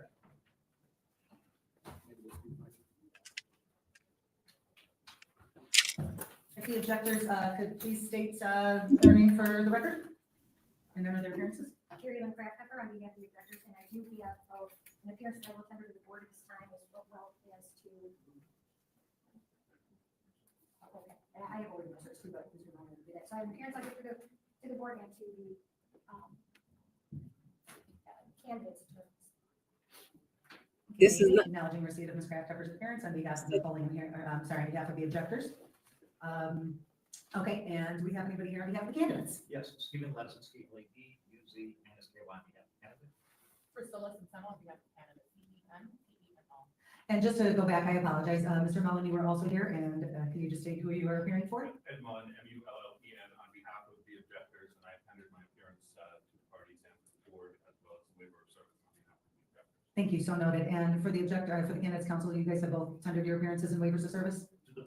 This is the second set of objectors, y'all. And I heard they say Keith Price name again, but this is the second set of objectors. Great, thank you. All of that will be made part of the record. Okay, so at this time, we are going to go through the board exhibits as we did in the last case. Right. So if it pleases the board, I will go through, and I know it's a long list, but just bear with me. Thank you. The board exhibits shall be subject to the approval of the board, of course. Exhibit A, objections. Exhibit B, nomination papers. Exhibit C, December 24, 2024, letter from OMFM to Judge Maureen Ward Kirby requesting public members. December 24, 2024, order appointing public members. December 27, 2024, request to vacate filed by statutory electoral board members Tiffany Henyard, supervisor, and Darlene Gray Everett, longest serving trustee. Cook County case number 2024 COEL 000046.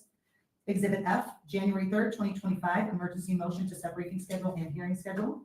Exhibit G, January 3rd, 2025, scheduling order by Judge It's Miss Everett trying to get the hell up out of there. Ward Kirby. I mean, Exhibit H, Miss Wells. I think this is Miss Wells trying to get out of there. Okay, let's listen. January 6th, 2025, briefing and hearing schedule order by Judge Ward Kirby. Exhibit I, January 8th, 2025, opposition to request to vacate filed by OMFM. See, Exhibit J, January 8th, 2025, Clerk Loretta Wells' letter requesting to be removed from the electoral board, sent to Judge Ward Kirby. Exhibit K, January 9th, 2025, reply by statutory board members. Exhibit L, January 10th, 2025, order by Judge Ward Kirby denying request to vacate and appointing public members. Exhibit M, call for hearing. Exhibit N, waivers of service and appearances. And Exhibit O, approved rules of procedure. Can I have a motion from the board to accept the board exhibits as stated? So, Chair Raymond? yes. Member Swan? So basically, what y'all just heard was what we read to you earlier. Miss Wells trying to get her ass out of that seat, and that's all of those. Remember, I told you she was going back and forth. They put a lot of motions in one day, and somebody contest her. That's exactly what you just heard. Okay, Miss Wells said, "I want to get the hell up out of here." Yes, I pulled a Henyard just now. Let's go. Johnson? Member Oswald? Yes. Motion carries. Board exhibits have been accepted into the record. Okay, so then at this time, I'd ask the objectors to give us a brief statement on the nature of the objections, please. The objection is that the candidate does not reside in Thornton Township and resides in Flossmoor, which is in Rich Township. Okay. Is that the only objection that's in? Okay, just want to confirm. And objectors, will you be filing any sort of dispositive motions? Yes, we will be on. Wait a minute. Okay. In an earlier case, we read off a briefing schedule, and I would suggest that we use the same briefing schedule to keep everything running on the same track. Do the candidates have any objection to the briefing schedule being 119? To file any sort of motion by the objectors? I'm sorry? Correct, by 7 p.m. I was going to say that p.m. By 7 p.m. January 22nd for any response, also by 7 p.m. And January 23rd for any replies, also by 7 p.m. Do the parties have any objection to that briefing schedule? Well, if we can inquire as to what the nature of the motion to dismiss will be, and perhaps we can get it done a little more quickly. We're already very late in the cycle for this, and certifications are supposed to. Wait 1 second, y'all. Is there a way we could speed this up or know what the basis of the objection will be? I think I got to retract that statement. I'm thinking this has something to do with Miss Wells. This is somebody else because they said Miss Everett. They said Price in this. This is the second contest. I'm in between the second contest, or this has to do with Miss Wells trying to get out of here. Y'all correct me. Because at first I'm thinking this is a second contest, but I'm thinking it is. So I got to correct myself, y'all. If they, they can disclose it if they want. If we don't want to, but We're going to be filing our motion. We're not coming back to the 24th anyway, so. yeah, due to board availability, I think that this is the only briefing schedule that we can really do that's going to be fair. I thought the board was going to be able to after the 24th, but not earlier in the week. Come on, baby, pull up the case. I know that Ms. Osfeld has a tight schedule the following week, is what she said. I personally we can't do a hearing on Monday. Tuesday and Wednesday are completely booked for me. So also for me, the only days would be the 23rd and 24th, and the 23rd, I think, deprives the parties of some time, and that would actually require us to then come back the 23rd and the 24th, because they're already going to be here on the 24th for the other days. All right, y'all. I do know that's the day after certification. Let's look at y'all comments. You know, we're going to try and move this along as quickly as possible, but we still got to make sure that all parties have their due process.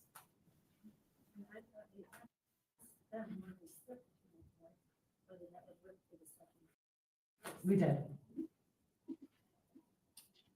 So I, last August, did a speech in Springfield on the 23rd, and here for one, 2 speeches at the Illinois Association of Park Districts Conference on Friday and Saturday.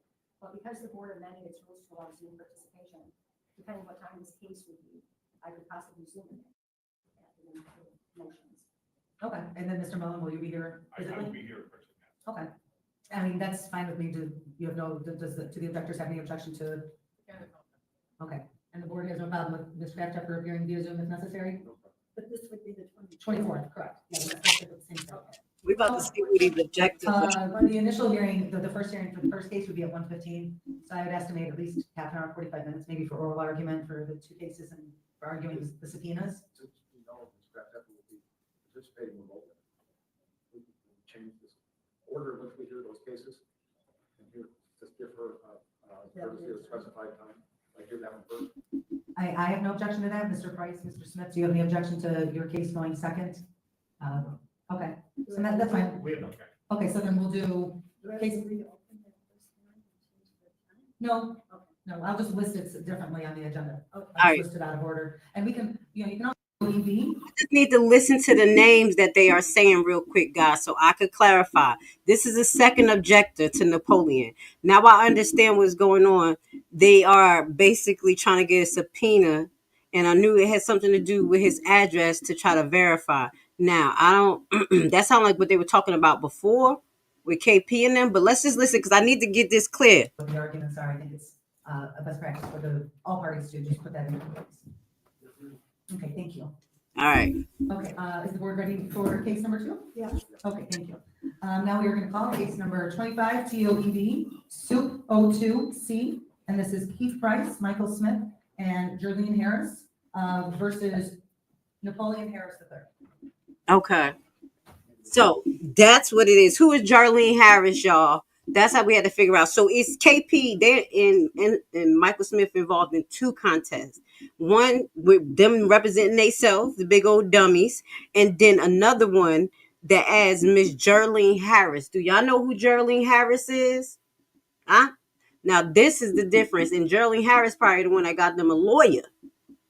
So they're asking to subpoena information, and when I was listening to it, it had something to do with the landlord and things like that. He got a landlord?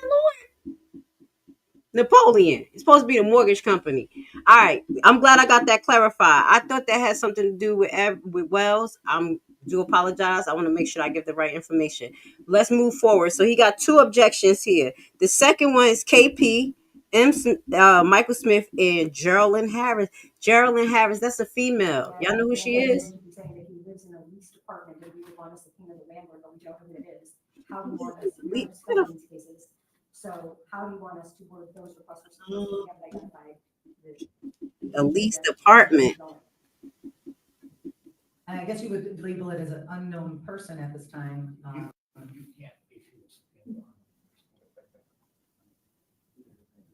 Does the municipality have any sort of list of landlords? Oh, property that he was allegedly. thank you for the clarification.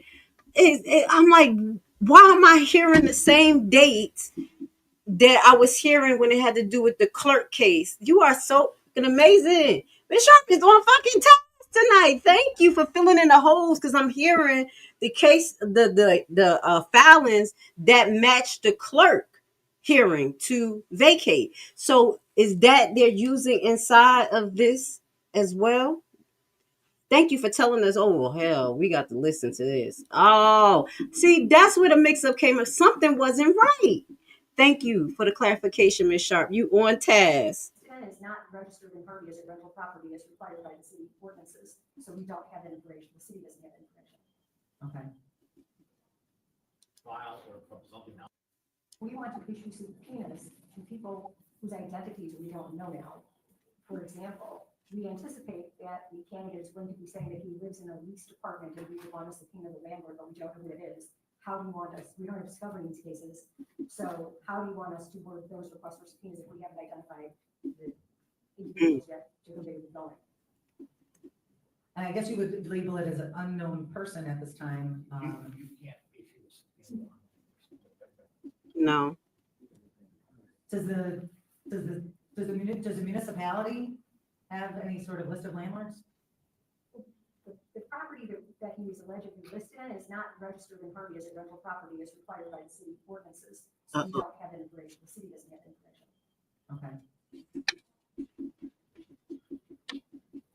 I honestly don't know procedurally how that would be accomplished. All right, and we can adhere with this deadline, provided that if we at least give a description by the 19th on the deadline when we're due as to what we're looking for.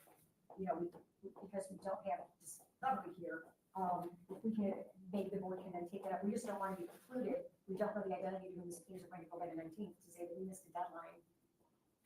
I would say if it comes to the 19th and you haven't been able to figure out who the person is, file something with the board, maybe requesting more time, and the board, obviously, then Mr. Levizinski and Ms. Centeno can make whatever sort of objection they want to make on that, and the board will ultimately make the decision as to whether any additional time should be granted as it relates to that. So the rules have already been adopted that state we must attach a copy of the subpoena that we're going to issue. In this case, what they're asking for the board to approve. That would mean they would have to have blank subpoenas attached. And I've dealt with this 3 times this cycle where the subpoenas were actually served on people were not the ones that were approved by the board. And that's what my concern is that these are subpoenas that are going out under the color of law to serve people, to bring them to attend. And there's no way for me to know what subpoena is, whose name is being added to a subpoena after it's approved initially. Understood. So, and that's a fair point. So once, once. The board has to sign the subpoena, so the board is gonna know who it is before. Exactly. Is issued. And that's actually kind of what I was gonna say is that, they'll put it in there. Nothing is gonna. I was about to say, what the hell do he mean? You ain't gonna know who being subpoenaed? What? But the bad thing is that, and that's what I had said. Now Napoleon Boulay ass got a house. He probably got 2 or 3 houses. So they're saying allegedly the address that he used could be a house that is connected to a landlord. It shouldn't be hard to find that because it should be on the tax roll. So I don't know why is it so hard to find it, but they do have to find the information, get time to get in contact with the landlord for them to respond. And that's going to take a little bit of time from now to the 19th to do that. So Napoleon is using one of his extra addresses, dog. And hopefully his landlord, you see my face. Napoleon got no fucking landlord. Hopefully his landlord can verify his address. I'm shutting up.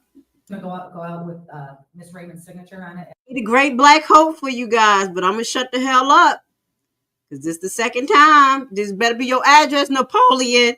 As the chair, unless it's been approved by the board. So we'll know what subpoenas are going to be approved. But yes, the rules do require that a blank subpoena be submitted. I mean, obviously, if you don't know the identity of the person that you're subpoenaing at the time that you're putting in the request, I guess just do the best you can, and the board will make a decision as to whether, what it's going to grant and what scope it's going to grant, because you can't, I do agree just in general, you can't really subpoena an unknown person. How do you subpoena an unknown person? But at the same time, I do understand the restraints and the time constraints that we're all under. So submit what you can. The board will make a decision as to what it's going to grant, I guess is the best way to put it. But I don't believe the board intends to grant any blank subpoenas. And there will not be any subpoenas that go out in blank. They will have to be filled out subpoenas and then signed by the chair. The board agree? Yes. Any thoughts on the board as it relates to the subpoena question? Well, how will you, at what date will you know that name and how will you find it out? We don't know. We're trying to. I mean, we're trying to figure that out. Oh my God. Hold on 1 second. This is what I want to do. I got to shout out to a hater. J Boogie. Get your hating ass out of here. What's your problem? Why you can't just come in and be nice? You know I'm going to call you out. Now, I'm going to put you on timeout. You take a whole glass and shut the hell up unless you add into the conversation good, okay? Because we adults over here. So if you throw shots my way, sir, I'm going to throw it your way. J Boogie, you're going to be on timeout for a little while until you learn how to be an adult. I'm sorry I had to stop the broadcast. I just got to make sure that people know that we deal with respect over here. And I don't play with disrespect. If I'm not disrespecting you guys, y'all know what we do here. We Levi's. If you disrespect me, I'm going to get your ass. But all of that, rest of that is just love. Moving forward. When we do a notice to produce and ask the candidate to produce information that gives us the name, then we will have the name to be able to do the subpoena on those individuals. But I think we're getting ahead of ourselves at this point. We will lay it all out. Okay. This board's rules have nothing in it that allow any. Thank you. Or require or compel someone to appear. There's nothing else in the So when they said, I don't know any tenant that controls their landlord, if this is their allocation. But the tenant knows the name of the landlord. But Do you have that information? It's not a verb. And since, Ms. Crafter happens to represent the city of Harvey, I would expect that she would be able to figure out who the landlord was. If that's even true allocation. Okay, so Basically, she worked for the city of Harvey too. He over there talking smack. He like, well, she should be able to find this out. I think we got a few questions that are before us right now. One, I think that needs to be addressed is the statement of wanting to do a request to produce. The board has adopted certain rules that do lay out the rules of procedure, lay out the subpoena request, and so on and so forth. The candidates council, I'm sorry, the objectors council has indicated that they intend to file a request to produce. So I'm looking at something really quick. Now, my recollection of when I have practiced before both the Cook County Officers Electoral Board as well as the Chicago Board of Elections is generally that notices to produce to the candidate tend to be allowed. That has been my experience. I know, Madam Chair, I know that you have served as a hearing officer on multiple occasions for both bodies. So I would ask, sort of what your experience is and what the board's desire is on this as it relates to allowing for notices to produce, and if you want to put any sort of time deadline on any notices to produce, if the board determines that it in fact wants to allow notices to produce. I don't think the rules so limit us as candidates attorney was stating. I think actually within our rules, it says we can somewhat bend the rules. So I don't work with the county, but city of Chicago is very liberal about gathering all evidence and trying to, resolve the issue. So I would have no problem with a motion to produce, but the deadline does need to be set by the board. If I could address this issue, it is that the electoral board is a crucial statute. The statute allows this board to adopt rules. It has adopted those rules and circulated those rules to the parties, and the rules contain no discovery, and a request to produce is in the form of discovery. The only way that this board has the ability to compel the appearance of a witness by subpoena. And I would go to the Daniel versus Daly decision, in which that board issued a subpoena to compel the objector to appear at a hearing related to the good faith basis of the objection. So by statute, you're very limited, since you've already adopted your rules and provided those rules to us in advance to form objections and raise objections. These rules do not have any such request in them. I don't agree with their interpretation of the rules. That's not what it said. I remember going over some of the election rules, and it did not say nothing about not being able to subpoena. No. And that the rules limit themselves only to what is stated. I can't quote the paragraph in Tiffany can, but it does say that we can vary from these rules with our discretion. That is under paragraph L. It's a, yes, please. He like, nope, don't subpoena it. So Napoleon lawyer trying to stop them from having subpoena in power. Good compliance with these rules when required in the interest of fairness, equity, and substantial justice. And it sounds like this is the case in this situation where we would gather some evidence that would help us determine the truth of the allegations. Even without the waiver, in paragraph 10 allows for a subpoena to Stephen for production of documents which you get to the same information, so that's already in the rules and allowed. so what I'm hearing is that the issue between the parties appears to be that the objectors don't know the identity of the landlord, and what they are trying to do is to file a notice to produce on a candidate to produce the name of the landlord so that they can then file a subpoena against the landlord. Is that a correct summary of what you're? Well, it's not just to the landlord, but there are other subpoenas that can be similar to that. I would also note that what the election code requires with respect to the adoption of rules is that the board adopts them as their first meeting. There's nothing that would preclude the board from amending them now to include something else in them, because no one would be prejudiced by this because we're still in the first meeting. But I think they don't our discovery, just as you said, they are also flexible, and we can also produce some subpoenas, but we don't know the entity, and we're not allowed some kind of nominal ability to determine that ahead of time. So we would be requesting the ability to issue a notice to produce. I've never had an election case where discovery was allowed. You filed a notice to produce. Oh my God, he like, now you want evidence? I'm not giving you no damn evidence. This what he said. Not even a city litigation 3 weeks ago. Mr. Mullin, in that case, those rules specifically allow the appellant to appear. Okay? These rules do not. And so Are you this, saying these rules are this? yes, because you've adopted the rules, served us so we can come in to object to the rules. And with regard to L, waive strict compliance with these rules. There's no, the only way you compel someone in an election case is by subpoena issued pursuant to rules. Because under the statute, the board has the authority to adopt rules and issue subpoenas. That's it. Well, why don't we hear this at the hearing? Why don't they submit what they're going to submit and they'll adjust and then we'll resolve it. Okay. One suggestion I would make is, Basically, she said, move on, because you're good. You could object to what they're going to do, but they're going to put a motion in for you to produce evidence of where the heck he live at, and then they're going to try to subpoena whoever his landlord is.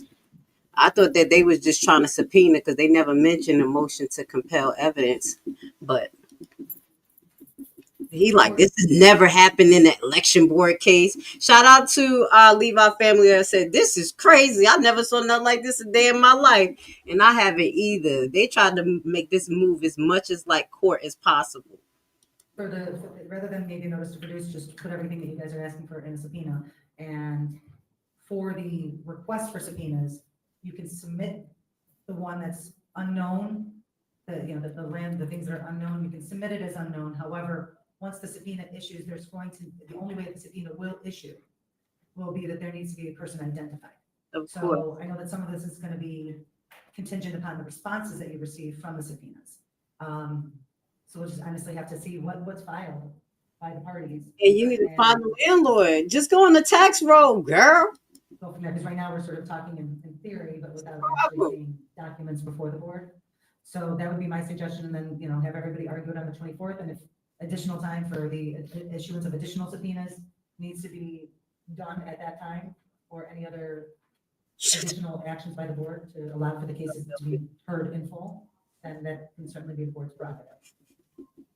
Does that sound good to the board? Does the board have any additional suggestions? Just you and I? As a board, we have to, all deliberations and all obviously has to be done in closed session? Okay, just a quick break. Okay, that's the break. I'm not sure if he's building a great case. I'm gonna be honest. I think he's making it very technical and trying to pull things. He's basically saying that the laws or the rules that the board set that's it. Is no bending. Is nothing else to it. You can't do nothing. And then, but he did admit that the board has subpoenaing power. But he's trying to say because it's not mentioned in the guidelines of this one that was presented to all the people who are trying to run, then this can't be done. So he's putting that into the argument. But do I think that's a substantial? Hell to the no. I don't. I think it's a lot of hoopla kind of going on right now. But he is trying, like he's trying to make it make sense. And the other lady, like, listen, just put yours in, you put yours in, and then we decide we gotta go. All right, so they take a little break, and then we're gonna get back to. They come back so fast.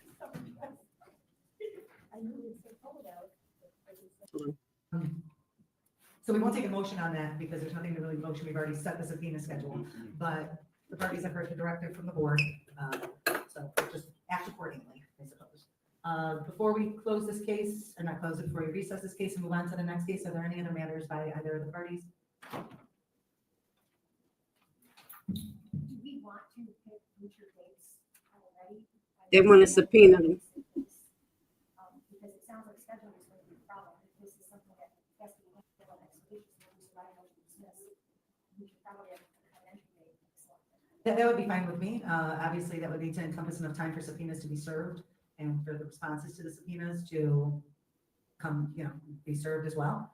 So right now, we're set to come back on the 24th. If subpoenas are issued, those would issue on the 24th and be signed by the electoral board chair on the 24th. So the parties should receive those physically on the 24th. In my experience, depending on whether, some subpoenas simply just don't come back in time for these hearings, especially when you're subpoenaing like ComEd or something like that. Yeah. Some of them do. But do the parties have dates in mind as to when they would want to come back? Do you want to come back on, say, the 31st? Or do we want to come back on the first week in February? Is that enough time to subpoena responses and for the parties to get everything together for a potential evidentiary hearing? I will be out of town. On the 31st? No, I will make arrangements to change everything, to be here on the 31st. Okay. But I have long-standing plans to leave the second and be back. Okay, so you're gonna be gone the whole week of the 3rd? Correct. The Okay. first week of February. Okay, so does the 31st work for the parties? Yes? Okay, so we got, that works for everybody? Okay, This so will be all the cases. this will be all the cases for evidentiary hearings. My suggestion, since it's gonna be possibly a long day, we've got 3 cases. Team. No. Okay, what time works for Can we you? do early afternoon again? Well, we're gonna have 3 cases to hear, possibly. So keep that in mind, that we're possibly gonna have 3 cases. This one's definitely an evidentiary hearing, if it obviously survives the motion to strike and dismiss. The first case that was called, There you go. I believe, well, they're 2 separate objections. She don't even hide that she fueling them. She right there. She don't even hide that she just got batteries in their back. We can't take findings from one case into another. So, we're possibly gonna have 2 evidentiary hearings. And then we still have the 3rd case, Baker case, which also possibly has an evidentiary component as well. So I mean, I would estimate, I guess, how long do the parties think that the evidentiary hearing on this case might take? If you know, I know it's very early on to make that sort of assessment. I think we probably take about 4 hours. Okay, that's what I'm saying. Well, Lynn's gonna be out of, I remember Asfeld's gonna be out of town the whole next week.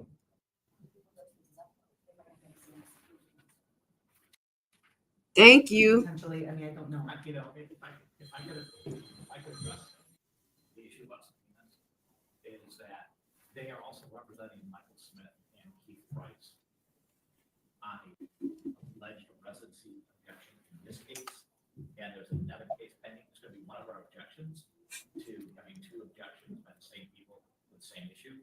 Issuing 2 sets of separate subpoenas. Yeah, that's weird. That's why I was just saying, like, that's why I was confused. The first objection was Keith Price and Catch a Dog Smith. And then the second one, Keith Price, Catch a Dog Smith, and Geraldine Harris. What the hell is going on here? This is weird. This is what he's addressing. Do you think it is going to be? Well, I don't think it could become an issue at all, because a party cannot have 2 cases pending against the same adverse party at the same time. Okay, so I mean, I do, the objections by Mr. Smith and Mr. Price alone, they do have an additional component as it relates to the caucus. So that does make those a little bit different.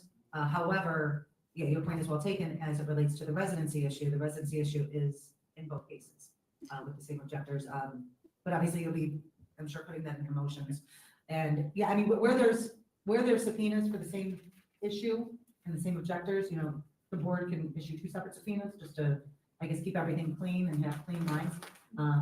Or the board can issue 1 subpoena for both cases, but I think that's something. So you telling me that basically, because y'all did hear that KP and Michael Smith tried to drop the address thing. So you telling me that they have another objection related to the caucus, and that means that you got a lawsuit from Tiffany and an objection coming here. That's what I'm hearing. This is what I'm hearing. And I hope it's in them damn 2 sheets of paper, which I don't think that it's in. But let's finish. Let me know if I'm off here. Yes. Is it possible to remove from the first case the residency issue and consolidate it with the second? Is that possible to do procedurally? No, and the reason why it's not possible procedurally is because, as I'm tipping our hand on one of our issues of motion, it's an abuse of process to file within minutes 2 complaints I understand where you're going with that. Or can they withdraw it? I mean, that's up to them. You can, they can make that decision if they want to withdraw the residency objection and just proceed on the caucus You know issue. what? We're going to withdraw our residency issue and rely upon the second one, and we'll keep the call. Okay. So once this case is done, See, we'll very at the beginning, they wasn't talking about that. quickly recall your case and then have you guys do that so that we can have a clear record on that. So that alleviates some of the, so we can still call that case on the 31st, I think, because the caucus issue will be a much more truncated hearing. If it does go to hearing at that point. I guess let's go off the record really quickly. On Baker. See, on Baker, are you guys gonna be filing a motion on that one? Yep. Okay, and is there an evidentiary component? I know that it's a, I know that's also a statement, I know there was, if I recall, there's an issue of the statement candidacy on that one. Yeah, I mean, we're off the record right now. I'm just trying, this is like for scheduling and trying to figure out everything. During the time of filing this paperwork, I stated cases that back that, and it's just dealing with the fact that he's Okay. attached to understatement. So it's mostly a legal issue with a very small factual component. Would that be a good way to sum that up, Steve? That's what their objection is. Right. You're gonna be filing a We're motion. gonna file it. Understood. Okay, so it sounds like we actually, okay, back on the record. So we just had a quick off the record discussion related to scheduling and scope of objections. So it sounds to me like we actually could do all the hearings on the 31st. Could you do a little bit earlier than that? Let's do 11:30. That'll at least give us a little bit more time. I have a court hearing at 11, but it's by Zoom. Okay. So if, you know. I'm gonna try to fast. For the township, could I make the township or wherever we're at? Can make arrangements.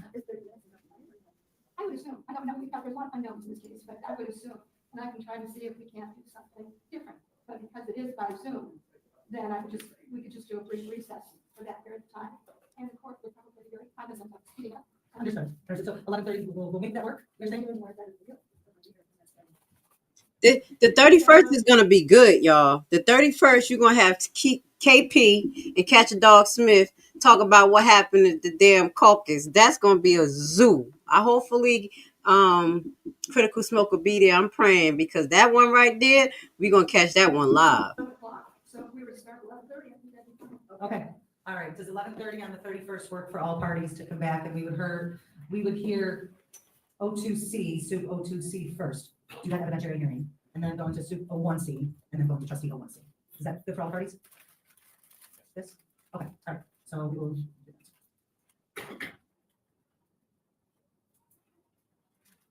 All right, I think they're about to go on an official break, but I'm trying to listen to everything that Napoleon lawyer says.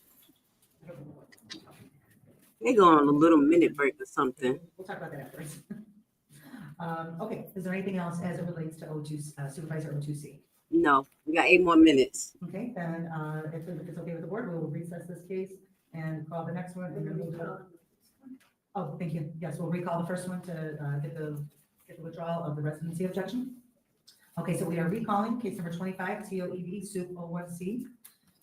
And just for the record, all the parties are still here. Mr. Smith and Mr. Price are still here, as well as Mr. Legazinski and Ms. Centeno. Mr. Smith and Mr. Price, I believe you wanted to make a request.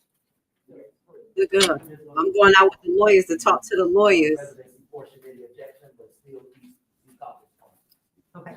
Is there any objection from the candidates as it relates to the withdrawal of the residency portion of the objection and the keeping of the remainder of the objection? Yes, given the fact that we only have 2 pages to this objection, there's no clarity on this record as to what we would mean by that. And the allegations of their petition incorporate all of the allegations. Oh. So there's nothing in writing that clearly delineate what those residency objections are.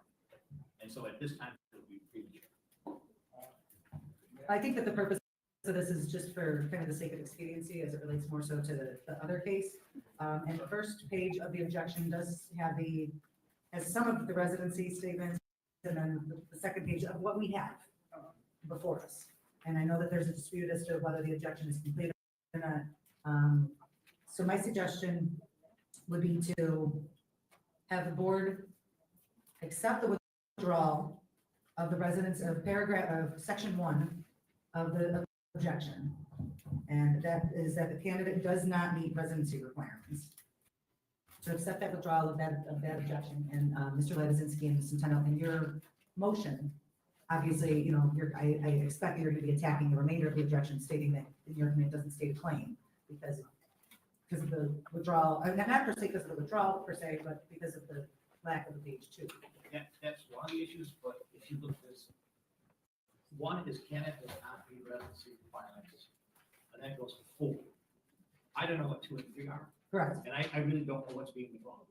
So from my standpoint, is someone trying to withdraw something at this time without clarity as to what's being withdrawn is inappropriate. It's just inappropriate.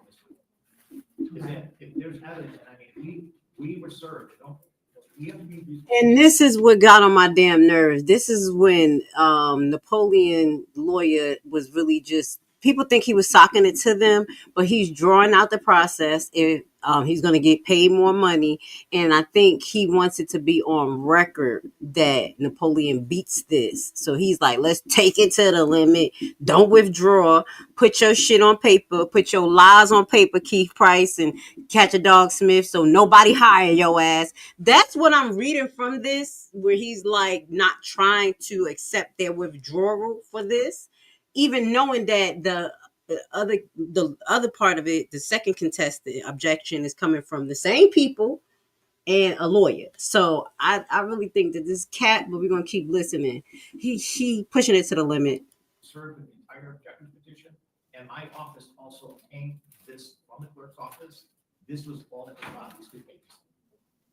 And you know, and for the record, when I also only received the 2 pages. Obviously, Mr. Smith and Mr. Price have stated on the record that they believe that they filed 3 pages. And I believe they, in response to your motion, intend to produce something. That's fine, but how do I defend something I've never received? I mean, I don't feel that's about this. No, and I But completely it's understand. not an appropriate defense to come here just open file with the clerk's office when I only get 1 shot at filing my motion. So I think there should be an evidentiary hearing as to what was actually filed. Would you like a copy? That's not what he's saying. He's basically saying that, you know, obviously, you know, that there's a very limited time to file objections. That's 5 business days after the last day of filing. And if you don't file, you can't amend your objector's petition after it's filed. We're all aware of that. So I believe what Mr. Levizinski is saying is that right now what everyone has before us is 2 pages, which it goes from section 1 and then jumps over to the last page of what you have, which has the signature page with section 4. There appears, from what you stated, you believe you filed 3 pages, but what Mr. Levizinski is saying is that all he received in response to his FOIA request was, and was a FOIA request or was just a FOIA request, and we were served what we gave. correct? Yeah, I was doing each. So what he received from his FOIA request was 2 pages, and then what I served on everybody, what my office served on everybody as the electoral board attorneys, we also only received the 2 pages. And in fact, I did, you know, ask the clerk, because the electoral board members had all stated this appears to be incomplete. I had noticed that as well. So we had asked the clerk whether, you know, whether there was more, and she had stated that that was all that they had. So Mr. Levizinski, I believe, is requesting an evidentiary hearing before filing the motion to strike and dismiss to see what in fact was filed, so that he can determine if there's, say, a mistake made at the clerk's office when they were getting it to me or getting it to him. So. I understand the law is we are limited to the record as to what was filed. Correct. And then, so the question is what was filed. That's, I think, what the ultimate question is. I think Mr. Levizinski is contending that only 2 pages were filed based upon what he knows, and Mr. Price and Mr. Smith, I'm sorry, also Mr. Centeno on Mr. Levizinski's side, and Mr. Price and Mr. Smith are contending that no, it was 3 pages that were filed, and they filed a complete objection. So there's a question, a fact question, as it relates to what exactly was filed. I do think it would likely be appropriate to have someone from the clerk's office come in and testify as to what was filed, and then go from there.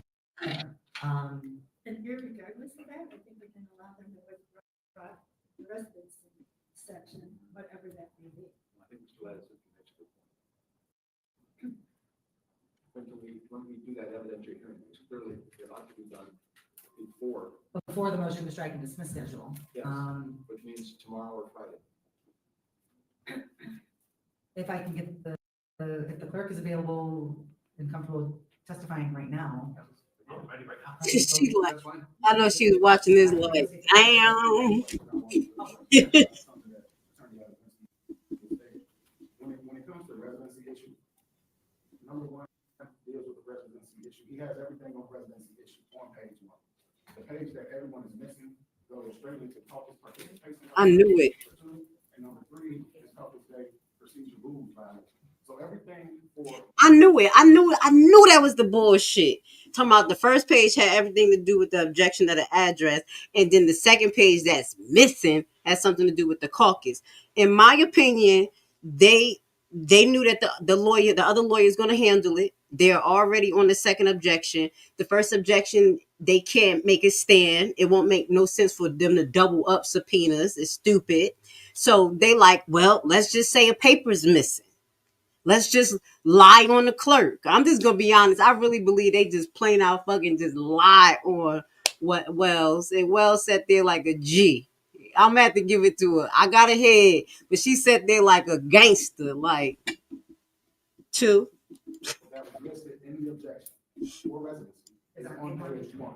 There's nothing on page two that deals with it. And even when we go to number three, which on what I believe we turned in, caucus day procedure rule violations. That's what it's talking about on the last page. So you're saying that sections 2, 3, and 4 of what you believe you filed all deal with the caucus itself, and section 1 is completely encapsulated on page 1. Mm-hmm. Exactly, David.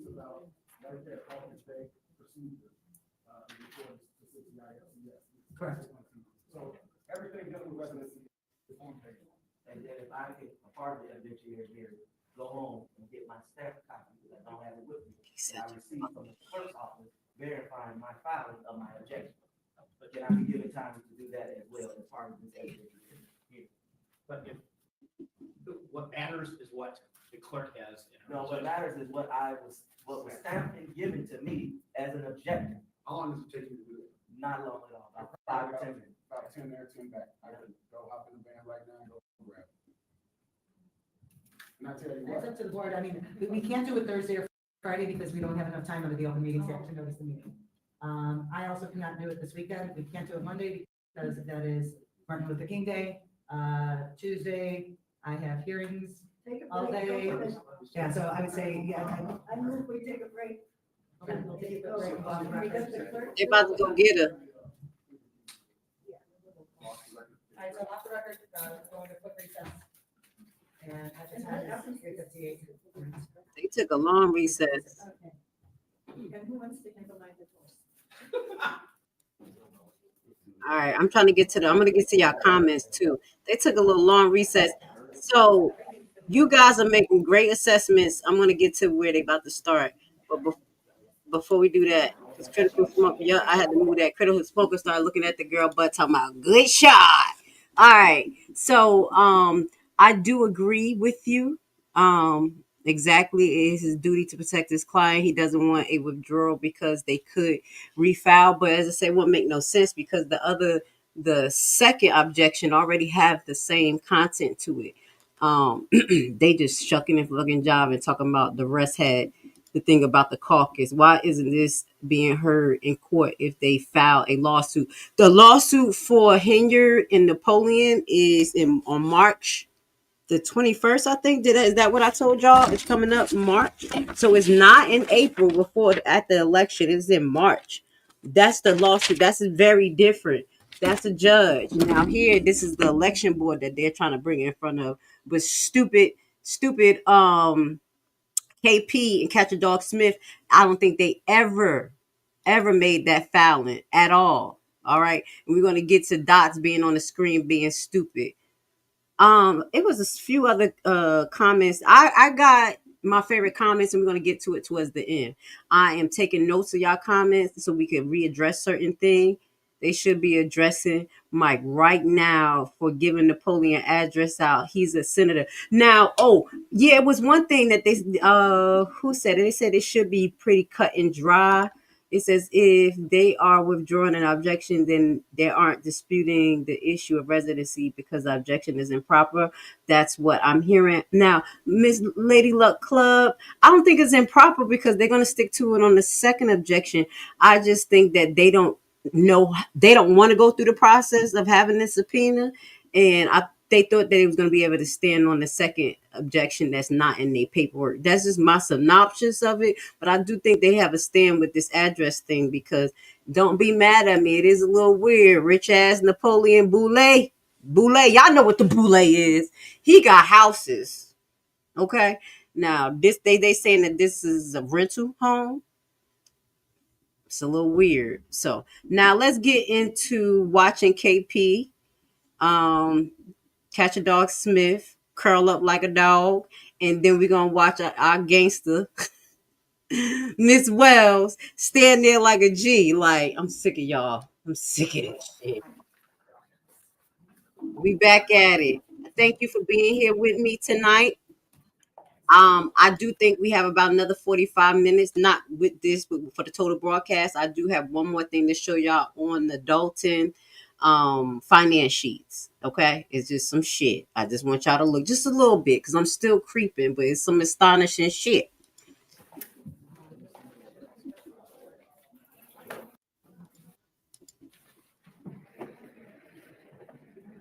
You see how they set it up? I smell donuts. Okay, so we are here resuming back on case number 25 TOED, Soup 01C. The time is 4:32 p.m. Just so that we have, for the record, even though we're going to take a motion to go into recess, I just want to have the board members just stay here so that the record can reflect that all board members are still here. Here. Lynn Osfeld is present. Okay, thank you all. So when we broke, the question, the pending question was, what was in the? It is a lawful objection. So both, the objectors have stated they believe they filed 3 pages. The candidate's counsel has stated that he received 2 pages when he filed FOIA, as well as when he served with the electoral board documents. And I stated on the record that I also received 2 pages, and that is what I had served on all the parties, as well as with my colleague here.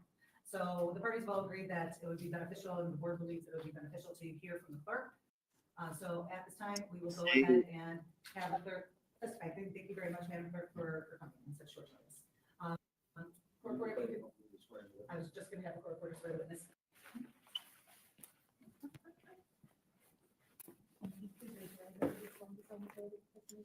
Yep. Okay, thank you.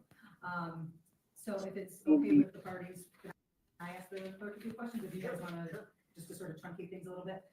Madam Clerk, do you recall receiving objections by Keith Price and Michael Smith related to objections that they filed against Mr. Napoleon Harris? Yes. Do you know what date upon which you received those objections? It was the last day of filing, which was December 23rd. Okay, and do you have your file with you? Yes. Related to what was filed? Yes. Okay, and no, you keep that. Is that document that you keep in the normal course of business? Yes. Okay, and when you received those objections, or let me back up. Do you recall receiving those objections? Yes. And do you recall who filed those objections with you? I do. Who was that filed the objections with you? The hell going on around there? Okay, so both objectors were present? Yes. Okay, do you recall any conversation, or let me back up. Do you recall what exactly it was you received? I received objection from Michael Smith and Keith Price for the polling here.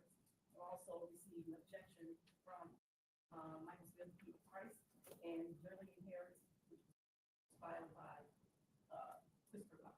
Okay, on that day. Okay, on that day. Christopher Clark. This motherfucker involved too. Jesus. I took his picture down. He said Christopher Clark filed that. Yo, they all friends. This is trifling. Documents that they filed. In the objections against Napoleon Harris with just Mr. Smith and Mr. Price. I received 2 papers. This is who we talking about. That's Christopher Clark. Did they file an original? Okay, and how many pages were in each document? 2 in each. The documents that were filed with you? Okay, thank you. Can you present them to the objectors first, then to the candidates, and then to the board? You can just show them, and maybe pass them along.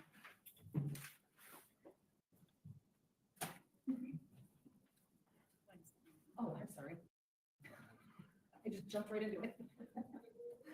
Madam Clerk, if you could also please state and spell your name for the record. Loretta Wells, LORETTA-WELLS. Thank you.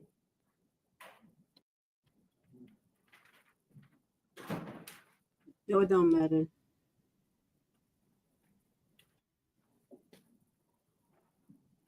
That's the original Make copy. sure not to mix them up with anything No, else. no, Okay. they got the red stamp on. Oh, okay, okay. Look at her. She's sick of this shit. Look at her. She's sick of this. She's sick of this shit. Look at her face. Look, she gotta laugh at his ass. Look at her. I got to watch this. Look at her face. Said these motherfucking clowns, these kids really did this. That's your job, girl. You picked it. And that's the clowns you work with.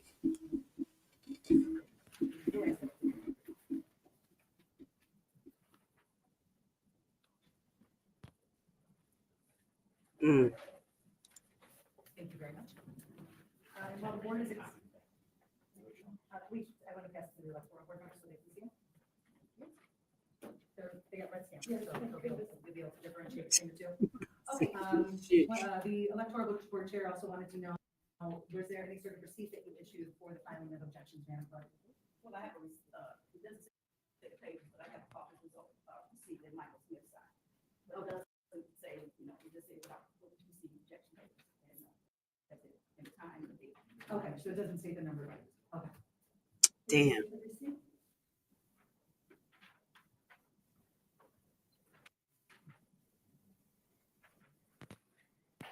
Two pages, y'all.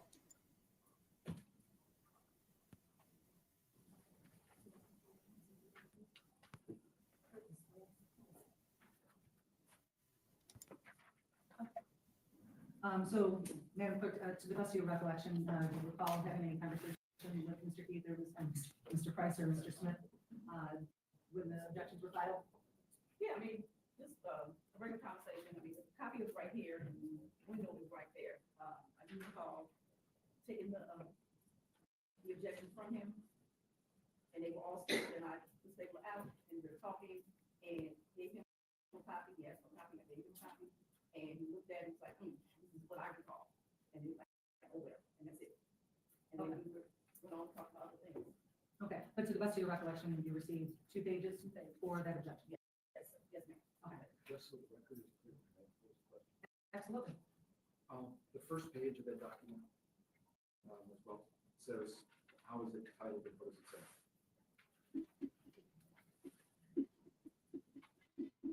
The first page, say again? The page is, there is a timestamp. How is it titled? Objections to nomination petition.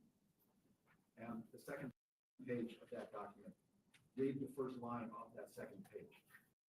Office, depending on the procedure that the township central committee has selected.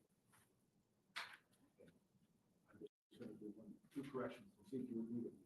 Office comma, depending on the procedure that the multi-post township central committee is selected. Did I read that correctly? Yes. And those are the only 2 pages on that document. That objection. Right. No other questions? Okay, do any of the board members have any additional questions? No, I'm fine with that. All right, so then at this time, I'd ask candidates council, do you have any additional questions of the clerk? Yes, I do. Ms. Wells, you testified that Christopher Clark was also present. Yes. Who's Christopher Clark? What's the basis of the objection? Yes, him. No relevance to what we're discussing, nomination paper, objection papers that were filed, and were there 2 or 3 pages. What does Christopher Clark have to do with this conversation?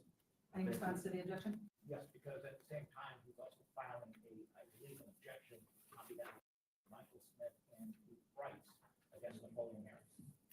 What does the board want to do on this objection? I would recommend sustaining the objection. They could recall the clerk in the other case. I think right now, this inquiry is limited to the scope of what was in the objection, in this specific objection. But your position is noted, and I think that you could recall the clerk in that case. But right now, we're just limited, my suggestion would be relevant to the legislative. Irrelevant. It relates to the two filings of two objectors petitions by the same objectors against the same time. The timing is important. Why? Is that going to the number of pages? It goes to the timing of which came first. It don't You matter. could be owed up to $500,000 from. I hate when that do that. You see, I was all he's trying to talk about the time, and that has nothing to do with anything to my knowledge. But I don't understand why Chris Clark ass filed the papers. Just messy. Second. Okay, all in favor of sustaining the objection, or sustaining the objection to the questions related to Christopher? Yeah, because it's really irrelevant. But I don't understand why he filed the papers for them. They friends. Objection sustained. Do you have any additional questions? Ms. Wells, you stated that when you had the objection, Mr. Smith said, "Oh, well." Yes, he did. Did he say? Objection. The clerk did not say Mr. Smith. Mr. Price said, "Oh, well." Yes. Did he elaborate why he said, "Oh, well"? And when you gave them a stamped copy, was it a copy you made? Or a Yes. copy? Okay, so you made, Copy, yes. and you stamped it and had the same time stamp, correct? Yes. And when you gave them a copy, it had 2 pages, correct? Yes. I got the question. Mr. Smith, Mr. Price, do you have any He questions? said she ain't about to play with these kids. Yes. I think maybe the copy will go back to we call actually, did I want to check? Did I ask? No, I did not.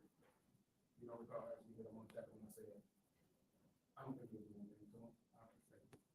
Now, they're not talking in their mic, so I can't hear what he's saying. It's annoying, but we're going to try to listen. Okay. Do you recall me asking Michael Smith to make sure that all of the voting papers were together? And Napoleon had 3 papers. Objection, back on that. You said that to Mr. Smith. But before you answer, the board's got a rule on the objection. Do you have any response to the objection made by Mr. Ladisinski? This is what Mike and I went through before we were talking. They're trying to stop them from testifying on what other people said and only testify on what they said. So that's why he's objecting, saying you can't tell us what he said. Sitting down, and no one else was there yet. Is that correct? Right. No one else was there. Hold on. How does the board want to roll on the objection? Can 2 men? All these commercials started coming on now. All right, Critical Smoker. He like, I gotta put him in some way. We did good. He got to 2 hours and then put some commercial.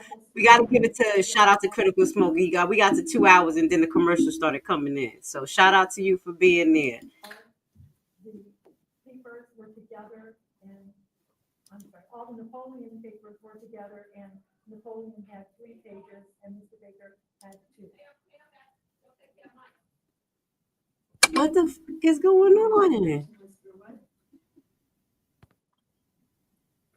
That's not evidence.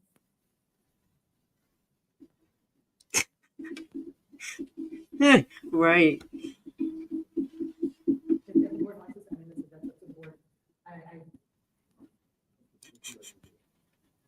My recommendation, just because we're trying to flesh out what exactly happened at the window, and this was kind of done, and, there is no real priority, I guess, in this one, like, as to who goes first. I would say we'll hold the objection just so you guys can get all the facts as it relates to the manner of filing and what was in the actual objection. So I would recommend overruling the objection and allowing the questioning to continue, just so that the board can determine all facts as it relates and flesh out all facts. I'll make a motion to overrule. I'll second. Okay, all in favor? Aye. Yep. Okay, objection overruled. Continue on, Mr. Price. Okay, for an answer, then.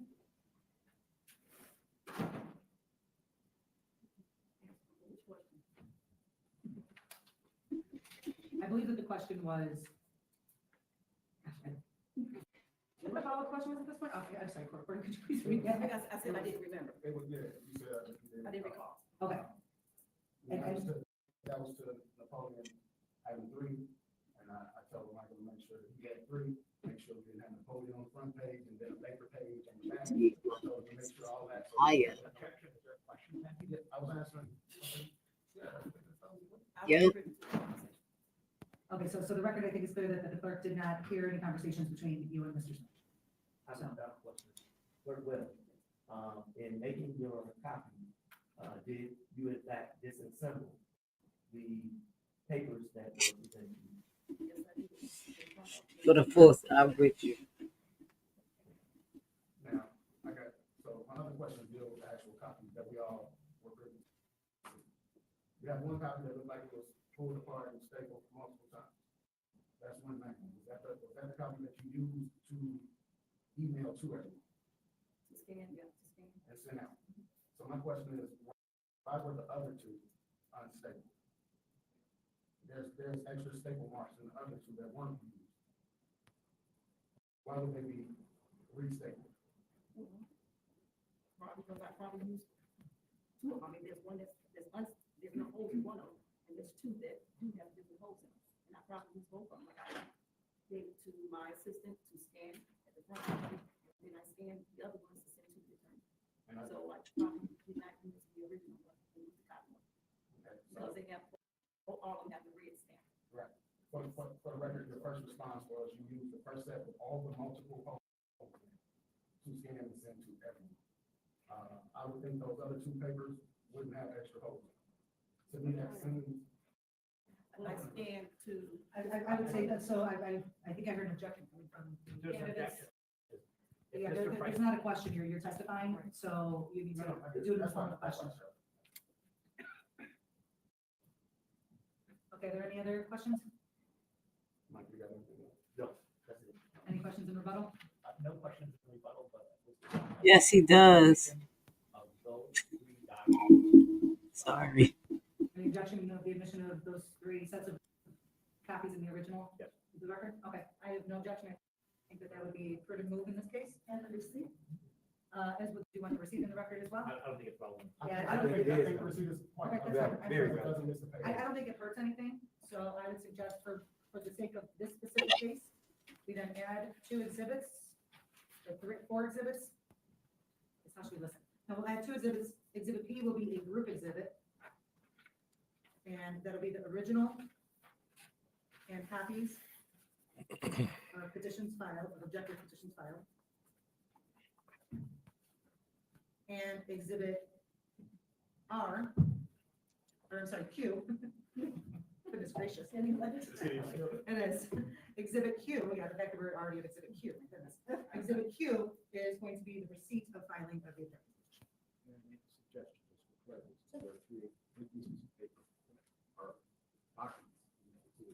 P1, P2, P3? P1, P2, and P3. Agreed. P1 is the one that has multiple staple holes in the upper left-hand corner. P2 has one set of staple holes and the staple in the upper left-hand corner. And P3 is just stapled and does not appear to have been taken apart and restapled, just for identification purposes on the document. So they're ready. Agreed. I think that's a very good clarification. So at this time, hold on, I had to do it. If I can have a motion and a second to accept these exhibits into the record. So moved. Second. All in favor? Aye. Aye. Any motion carried? Aye, these exhibits will be accepted into the record. This is my last question. Madam Clerk, is it normal practices for clerks to put page numbers on the file?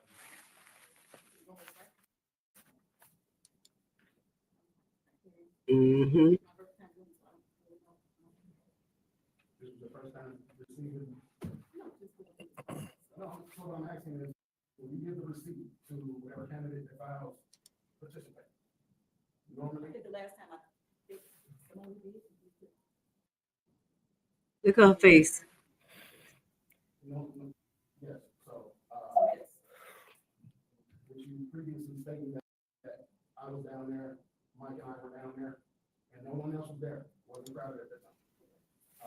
Was there a reason you didn't put page numbers on there, on the actual receipt file? I'm gonna object. She testified she's done it before for nomination papers, not objections. Can you clarify that? I was confused if you were answering the petitions or objections. When you put the page numbers? I said I'd have that we received for the last, petitions, we did put page number on the receipt. And We have you, wrote it in. have you put any for objections? I don't recall that we did. I mean, I can go and look at the copies, but I don't recall. I'd like to see other copies of receipts. If they're convenient. For objections. If I may, the law does not require any placement of the number of pages. I mean, it doesn't even require the giving of the receipt. I think the best evidence that the board has is before the board right now. But if the board wants to see that, if the clerk has it handy, we can, we can certainly have the clerk go get that. But It would say something to me, all the Okay. objections have page numbers except this one. Suggestion, when these pages are not in the board, are full of, if they've not been taken apart, they just be folded over, so that the staple mark is described, name intact. okay. And so, if I may, the copy that I received through my FOIA was exactly done that way, because you could see that the page was just folded over. So does the majority of the board want the clerk to go get additional receipts? No? Okay, so. I voted. Yeah, you're outvoted. You know what, as far as this evidentiary hearing, this was a notarized, objection. And we do, in fact, have a notary that can come and testify of it being 3 pages of her notarizing, this objection. And I would like that be put as well into evidence. I would say that that is not relevant in my personal opinion. What matters is what was filed with the clerk's office. I'm sorry, y'all. Y'all see my face hurt looking at this? I got the hurt face. I just was looking at myself like, damn, fix your face. This is ridiculous. This is painful. Your notary could have notarized 3 pages, and then in your process of putting everything together and copying it, there could have been a page missing somehow, a page could have gotten lost. What is relevant is what was filed at the clerk's office. And that is the only thing that best jurisdiction with this board. You think it's a real court? In my opinion, I think that the board has enough evidence to make a decision as to whether the objection contained 2 pages or contained 3 pages, and to make a ruling as to the scope of what is being objected to. Did we see what the objection was on phone? Oh, I'm sorry, yes, does the objector want to Yeah, present anything? 2 pages that we give it. Nope, that's just a witness. So Can I ask another question? When your original, you believe was 3 pages, was the first 2 pages back to back and then the third, or were they single pages? All pages are just like this. Yeah. What's Print, that's on the front, so 3 single pages. Yours is back to back. All right, we're not No, I back to never back. do back, I never do back to back. We did that at our office for the purpose of not killing so many trees. When we make Yeah. documents, when we make board packets, oh no, it's not, it has nothing. When we make our packets for the board, that's just us copying it in a manner that is going to, we're having not have to have as much paper. So. No, I was asking because it was back to back, sometimes they missed that. They actually will. Just so the record is clear, the request, we call it the witness, the notary, I move that question. Do we have a second on that motion? Okay, all in favor? I can hear him. Okay, motion carries 2-0. The notary will not be brought in for Good. testifying as it relates to. That's a waste of time. It's filed at the clerk's office. So I guess at this time, it's my opinion and recommendation. I do think that the board has enough information before it to make a ruling as to what the objection entailed, not a ruling as to the validity of the objection or anything else, but just what was contained in the objector's petition, whether it was 2 pages or 3 pages. So I don't think that I can't testify, Keith Price can't testify as to what we turned in. We are a part of this evidentiary hearing. And I think we should be able to give our testimony on what we in fact filed before this electoral board. Well, I thought your statements already, I mean, the board can swear, or you can be sworn in and testify. I don't see any problem with that. I do have a hard stop at 5 times, it's supposed to be somewhere 5:15. I already pushed it back to 5:30, so I do have a hard stop at 5:10. And we haven't even gotten to the other case. So, I mean, it's up to the board, whatever the board wants to do. You gonna listen to this damn fool? I think that what the clerk testifies to is what we have to rely on. I think the evidence we have is, he has 2 pages, and they are entering, are you entering the evidence that you have 2 pages as a receipt? That's what's on this particular receipt. That you were handed at the window? Yep. That's what's on the receipt, I never checked it. I would always want to check. A lot of games, you gotta know. Yeah, I know. So they want to enter evidence that the receipt is not what they handed. Right? I put that in the record. It doesn't take a minute. It's up to the majority of the board. I'm not a decision maker. Just let this nigga fast forward. We're about to see these fools testify.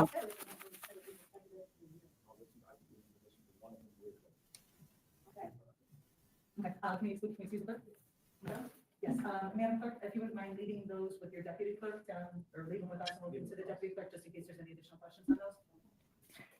Thank you. I'm just gonna have to say Miss Wells handled that like a G. I told y'all she's an original gangster. She ain't flipped, she ain't fold, she ain't been. She looked over at them damn fools, was like, look, what y'all got me into?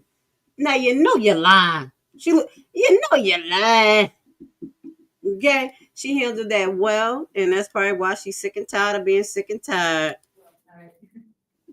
Look at her face. Of the objectors, Right. is it- I'm out. are you gonna testify? She did a good job. Please swear the witness. Look at this fool. If the word liar was a face, I'm just telling you, just read the aura. If the word liar was a face, that's what you would see right here. Let's listen. This is a whole fool. Just for the record, the candidate has an objection to this testimony, as the best evidence is actually what's in the record. And the admission by the objectors is they received a receipt, which is a scanned copy of the 2-page objection that they submitted. Thank you. Your objection is noted for the record. Okay, does the board want to ask any questions? He was sworn. Oh, absolutely. Mr. Smith, can you please state your name for the record? Michael, M-I-C-H-A-E-L-A, Smith, S-M-I. Thank you, Mr. Smith. And did you file objections to the nomination papers of Napoleon Harris? Yes. And did you file those on December 23rd, 2024, approximately 3:45 p.m.? Yes. Okay, and I understand that there's some testimony you wanted to give related to the filing of the objections? Yes. Okay, I guess, When we came down to file the objection, of course, it was myself and Keith Price and the clerk. And upon standing at the window, before we submitted our objections, the clerk wasn't there. We made sure, because Keith Price asked me, Mike, make sure that you don't have pages mixed up. Objection, you're saying? Baker. hold on, there's an objection pending. Good, second. Second. Okay, we've got a motion and a second to sustain the objection. All in favor? Okay, the objection is sustained. That means that you cannot testify to what Mr. Price told you. You can only testify to what you stated. Otherwise, that's yours. So. No third party testimony. And I'm checking to make sure that we have 3 pages for Napoleon Harris. We have 2 pages for George Baker. And at that time, 3 pages were submitted, as well as the 2 pages for Mr. George Baker. And that is my testimony. Does the board have any questions of Mr. Smith? Did you receive a stamped copy from the clerk? I did receive a stamp. You have that? Yes, I did. Yes, Yes, I can. Can we mark that as an exhibit? I'll mark that as exhibit R. He got corduroys on. I'm gonna beat y'all. Stamped You like jeans. objection. Filed by Smith and Price.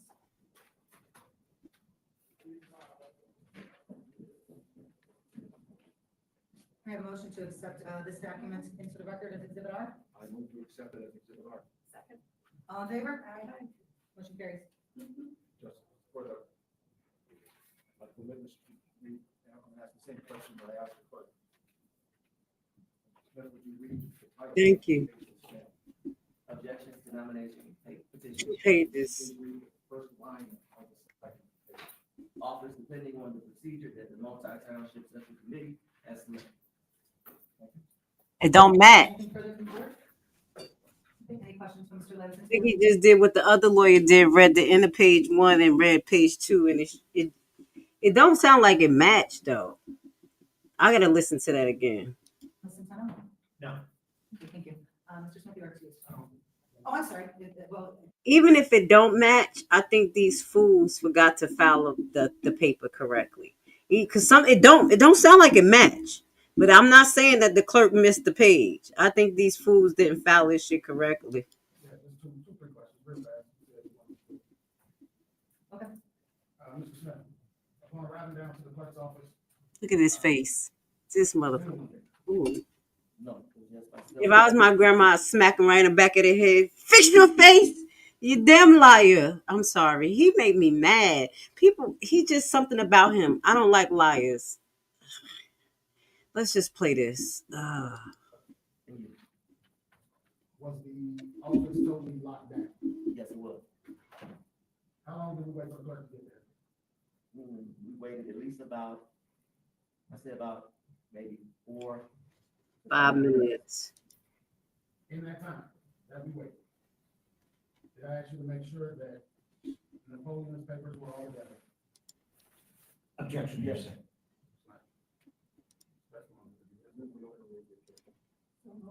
okay, all in favor?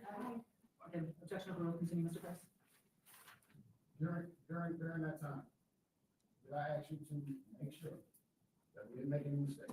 Napoleon had 3 pages, and Mr. Baker had 2, and to make sure that the last page of Napoleon was Napoleon's name, and the last page of Mr. Baker's was Mr. Baker's. Objection. Yes, On we question. did. Yes, I did. I made sure that. He kept talking. I mean, I agree that it is a I mean, half it's a hour constant question, but I think we can hear it, so overrule. we'll get to the same place. Second. Okay, all in favor, overruling the objection? Okay, you can continue on. Yes, I checked and made sure that Napoleon. He thought he was in a real court. He said compound sentence, like compound. So what? If he said it separately, it just make the damn proceedings longer. But he definitely treating this like a courtroom. 3 pages were intact, and George Baker's 2 pages were intact, and that the back pages matched the title of whoever we were objecting to, whether that was Napoleon Harris or that of Mr. George Baker. Any other questions, Mr. Price? No, I have no further questions. Okay. Any questions? Mr. Smith, with regard to the receipt that you submitted at the request of Judge Swanson, that's Exhibit R, correct? It's in front of you, right? Yes. And earlier today, right before we started this hearing, you represented to this board that you had a receipt that had 3 pages, correct? I did not recall. You don't recall less He than said it. 5 minutes ago telling this board that you have the receipt He said that. He said he could go home and get the receipts of the 3 papers. of the objection, which was 3 pages. He said it. Y'all remember? I can't stand a liar.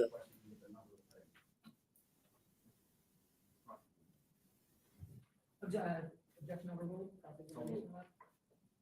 We need a second. I'll second. All in favor, to overrule the objection? Aye. Motion carried. And Mr. Smith, what you brought today to this hearing is the official receipt that you received from the clerk's office. I'm sorry. Which is actually a physical receipt of the actual objection that you filed on December 23, 2024. Correct? Hey, please restate your question.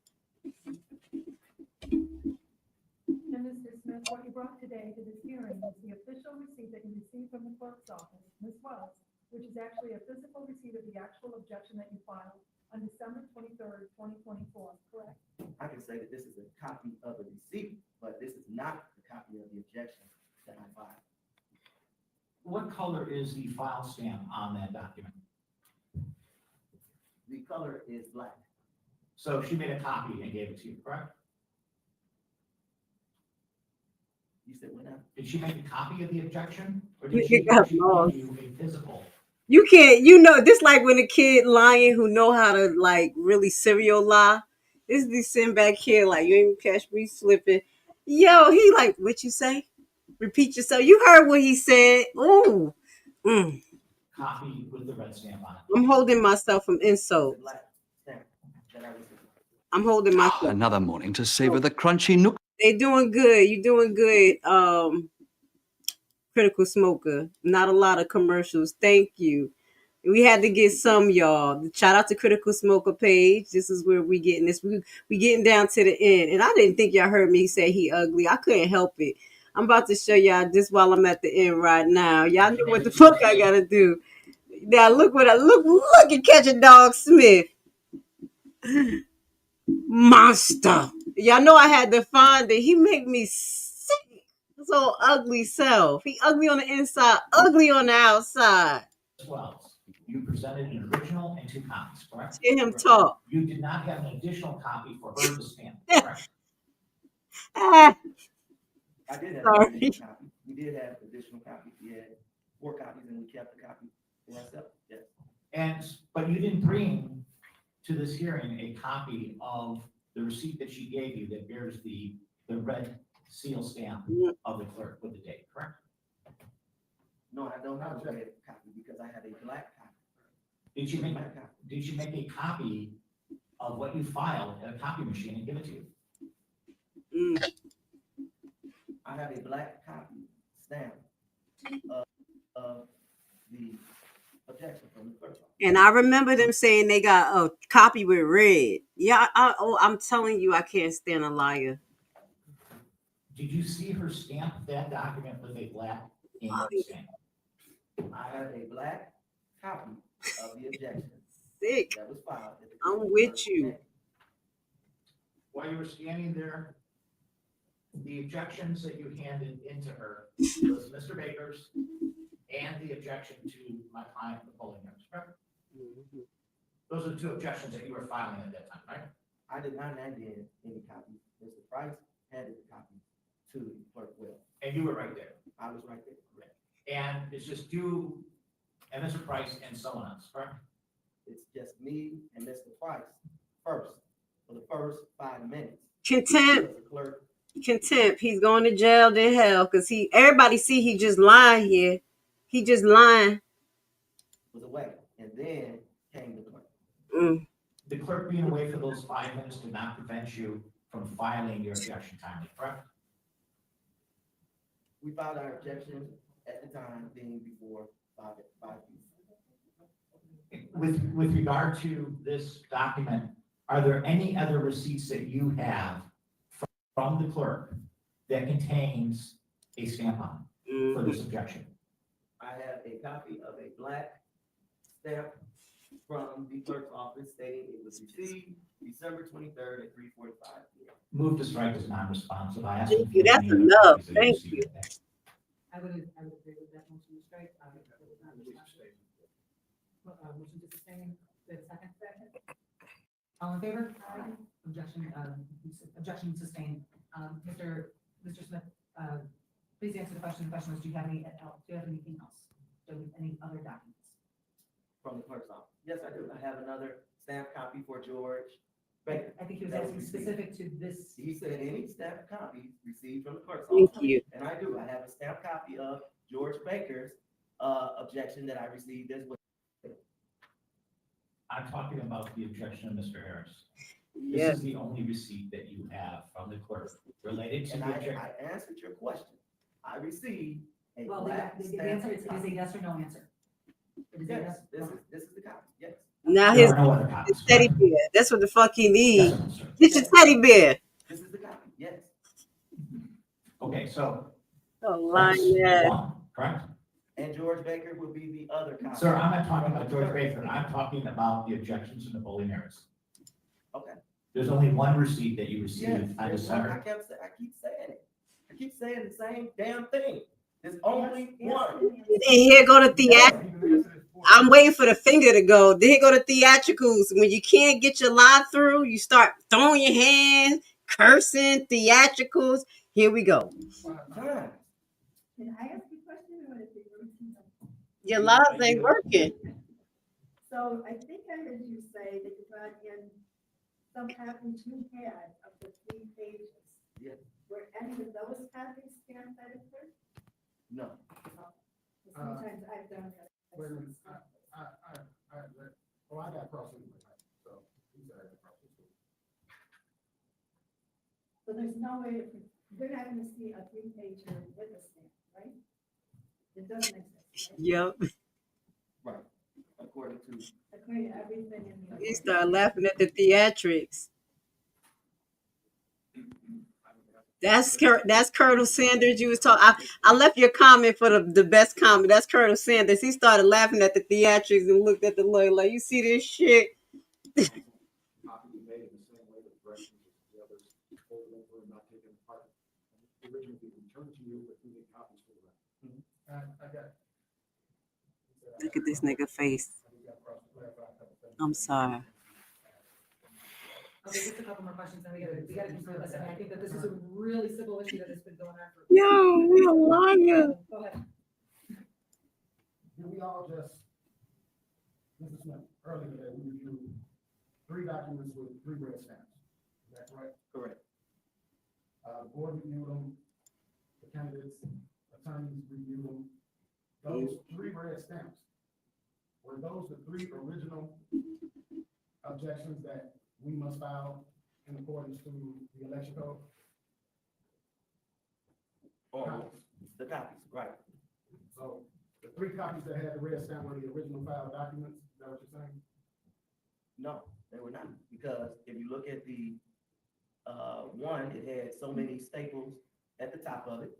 Our other 2 copies one had just the 1 staple that we put, the other copy had multiple staples that were at the top of it.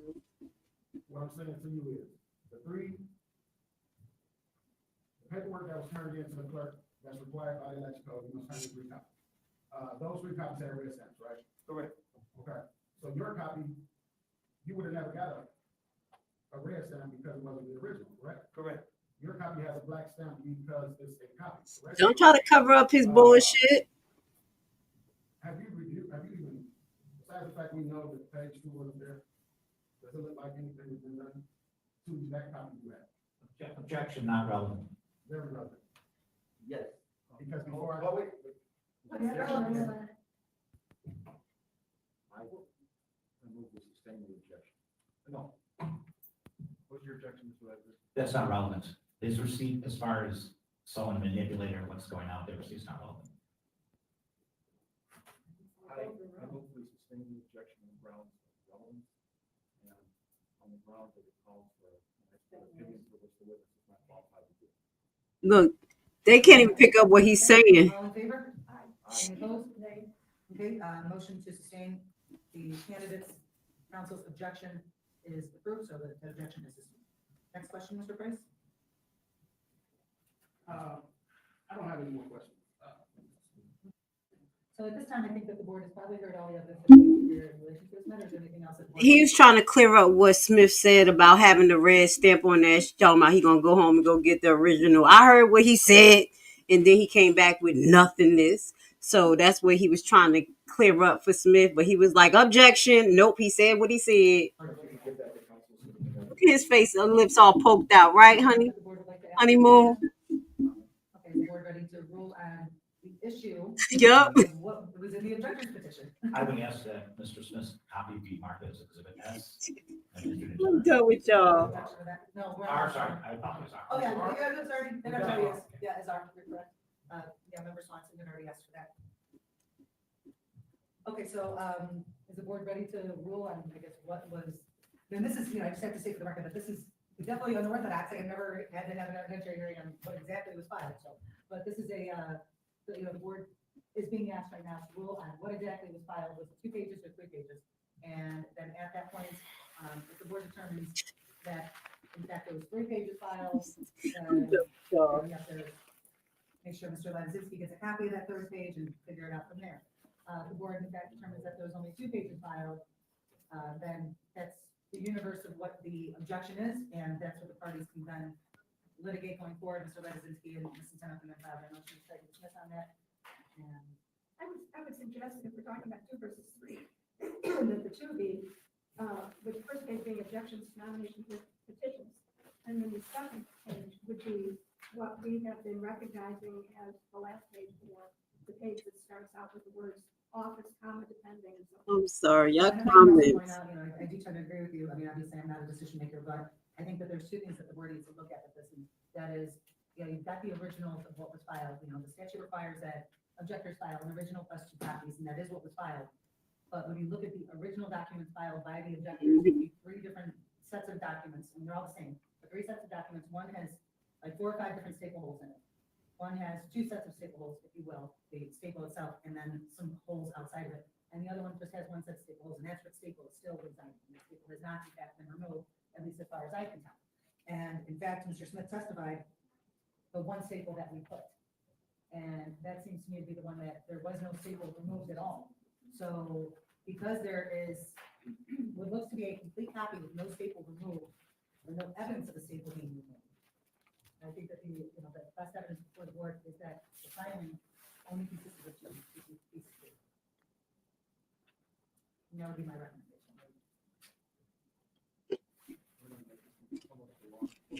I'm glad we have the record. We've heard testimony from 2 witnesses, from the clerk and Mr. Smith, as to the copies that are found. We have as exhibit P, P1, 2, and 3. What the hell is wrong with you? And exhibit R, which was the copy that Mr. Smith tendered to us, which has been marked with red. The initial line, title, on page 1, the first line, on the second page, each of these is a 2-page document, are the same on all of those documents. So a motion. Zero accounting.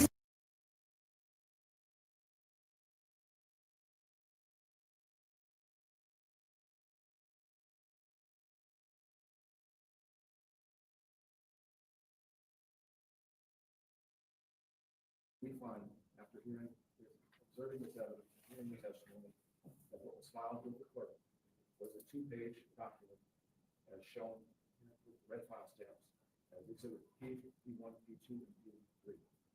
That 2-page document is the original, is what was filed with the clerk, and that we are finding. That's my motion. I second. Okay, we will do a roll call for this. can I make a statement first? Sure, absolutely. After motion and second, there's always an allowance for discussion. I just want to say to the objector, it's a hard decision because I learned the hard way, what you're just learning, to really make sure the receipt says the number of pages, to look at what's handed back to you or bring your own copy to stamp.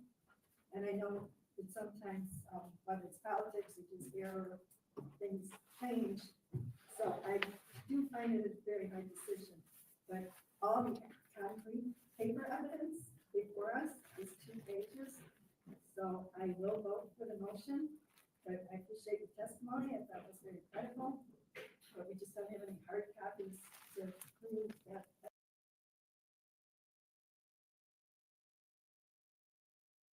Testimony outweighs the one. Okay, so, and I will do the roll call, so we're going to just roll call voting, but before I do that, any other board members want to say anything? Okay. All right, Chair Raymond? Yes. Member Swanson? Yes. Member Osco? Yes. Okay, motion carries 3-0. So the objector's petition now is confirmed. According to the structure, it consists of 2 pages. The first page being the first page of the objection, the second page being the signature page. The reason that we recalled this case in the first place was for the withdrawal of the residency objection. Is the board still intending on withdrawing the residency objection? I'm sorry, the board, not the board. I apologize. The objector. Is the objector? Okay. So the motion, you're making a request to withdraw the residency objection? Yes. Any objection? So that just. I have an objection because we have not taken evidence in this case, and it would require a dismissal of prejudice of those allegations because we've already taken evidence. And I was going to be asking to convert my motion to dismiss it. I'm going to be filing into a motion for summary judgment with this transfer. So I do not believe it's appropriate to allow them to withdraw these allegations based on where we're at. Okay, so then I would just say at this time, why don't we just have both parties file something in writing, because I think that we're just gonna keep going back and forth, to be quite candid. So let's just have,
if I may, hold on a second, if I may, my suggestion would be to, along with the briefing schedule that was previously set, you know, Mr. Levizinski file whatever motion. Thank you. I thank you for telling me. I apologize. I'm gonna cut that part out. Basically, what I was saying, I do apologize.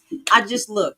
Basically, what I was saying, I was a little annoyed at first to see that this keep on going and that Napoleon lawyer didn't want to stop, but it makes sense. What I was saying, it makes sense because when you're in a regular court case and you don't take a plea deal or you don't withdraw or whatever happens, you know, nothing's dropped, you're in trial. Now, in the middle of trial, where evidence is going, things like that, they don't usually go back and say, well, let's do a plea deal. That don't usually happen. So at first I was like, oh, he's just trying to make it bigger, make a little bit more money, but it makes sense because they are further through. But y'all got to understand this is election board too. Thank you, honeymoon. You know, if I just make it, Thank my evidentiary portion solely limited as related to the filing of the objection itself. So I still do think a motion to dismiss would be appropriate because it does relate to the manner of filing, but your point is taken and understood. So I think that Mr. Levizinski file whatever motion you deem appropriate, and the board will certainly make their ruling based on Thank that motion. you. And Mr. Price and Mr. Smith, if you want to file something in writing requesting to withdraw that portion of the objection, you certainly can, and then the board will just take it all under consideration at that time. That was the purpose of this hearing, to drop the residency part of. I thought so too. And you all asked for the evidentiary hearing, I mean, but we still, I think it should stand that we had already agreed to drop the residency part. It is definitely noted for the record. It is definitely noted for the record. I guess, you know, the board can, I don't know, the board can make a decision as it relates. So if you wanted to drop it, why you argue about the paperwork? Because I think the part that has something to do with the caucus case is not in there. His caucus, you know, argument. I think that's why. Thanks to. Right, the point was the candidates think that. I better not be mute. Okay. Something on the missing page if we were to drop it, but now we know that we have both pages and the only information as to residency is on page 1. And we don't, I didn't have 2 hearings on the same stuff. Mr. Swanson wanted to offer something. What we've done here this afternoon is move to deny the motion to withdraw the residency, which is at this time. The parties can deal with that issue with a motion for the final briefing schedule. We'll consider it. Exactly. That's why I laughed. This is different. I mean, it's up to the board. I think the board can really do it either way. But replacing however the board wants to do it. I have an issue with that because the candidate's attorney stated that he's gonna file a motion that removes us totally or trying to strike the other objection that is put forth. So I think it is important for this board to hear a withdrawal, which I have a right as an objector to withdraw whichever part of my objection that I want to. That is by state statute. That's incorrect, actually. That's incorrect, actually. An objector can request to withdraw, but it is up to the electoral board as to whether to accept that withdrawal. Just like it's up to the electoral board whether to accept withdrawal. I'm asking, I'm requesting a motion that this board hears our withdrawal of the residency portion of this objection. Can I ask a question of you? Would you like to withdraw the entire objection? Is there enough left of the maybe 3rd page missing the second? Do you state anything? I believe there is something left of the objection for the caucus portion. And I would like to ask and request of this board that you go with my motion to withdraw the residency. To give a little more clarity to your question, ma'am, the only thing we would actually lose is the portion number 2, where it says caucus participation violation. That's a part of We don't have that. I know you don't. That's on page 3. I'm telling you what we would miss. Other than that, we still touch bases on the fact that the caucus state procedures were in violation of 60 ILCS rules number 1, 4, 5, and 8. We still have that listed on the last page.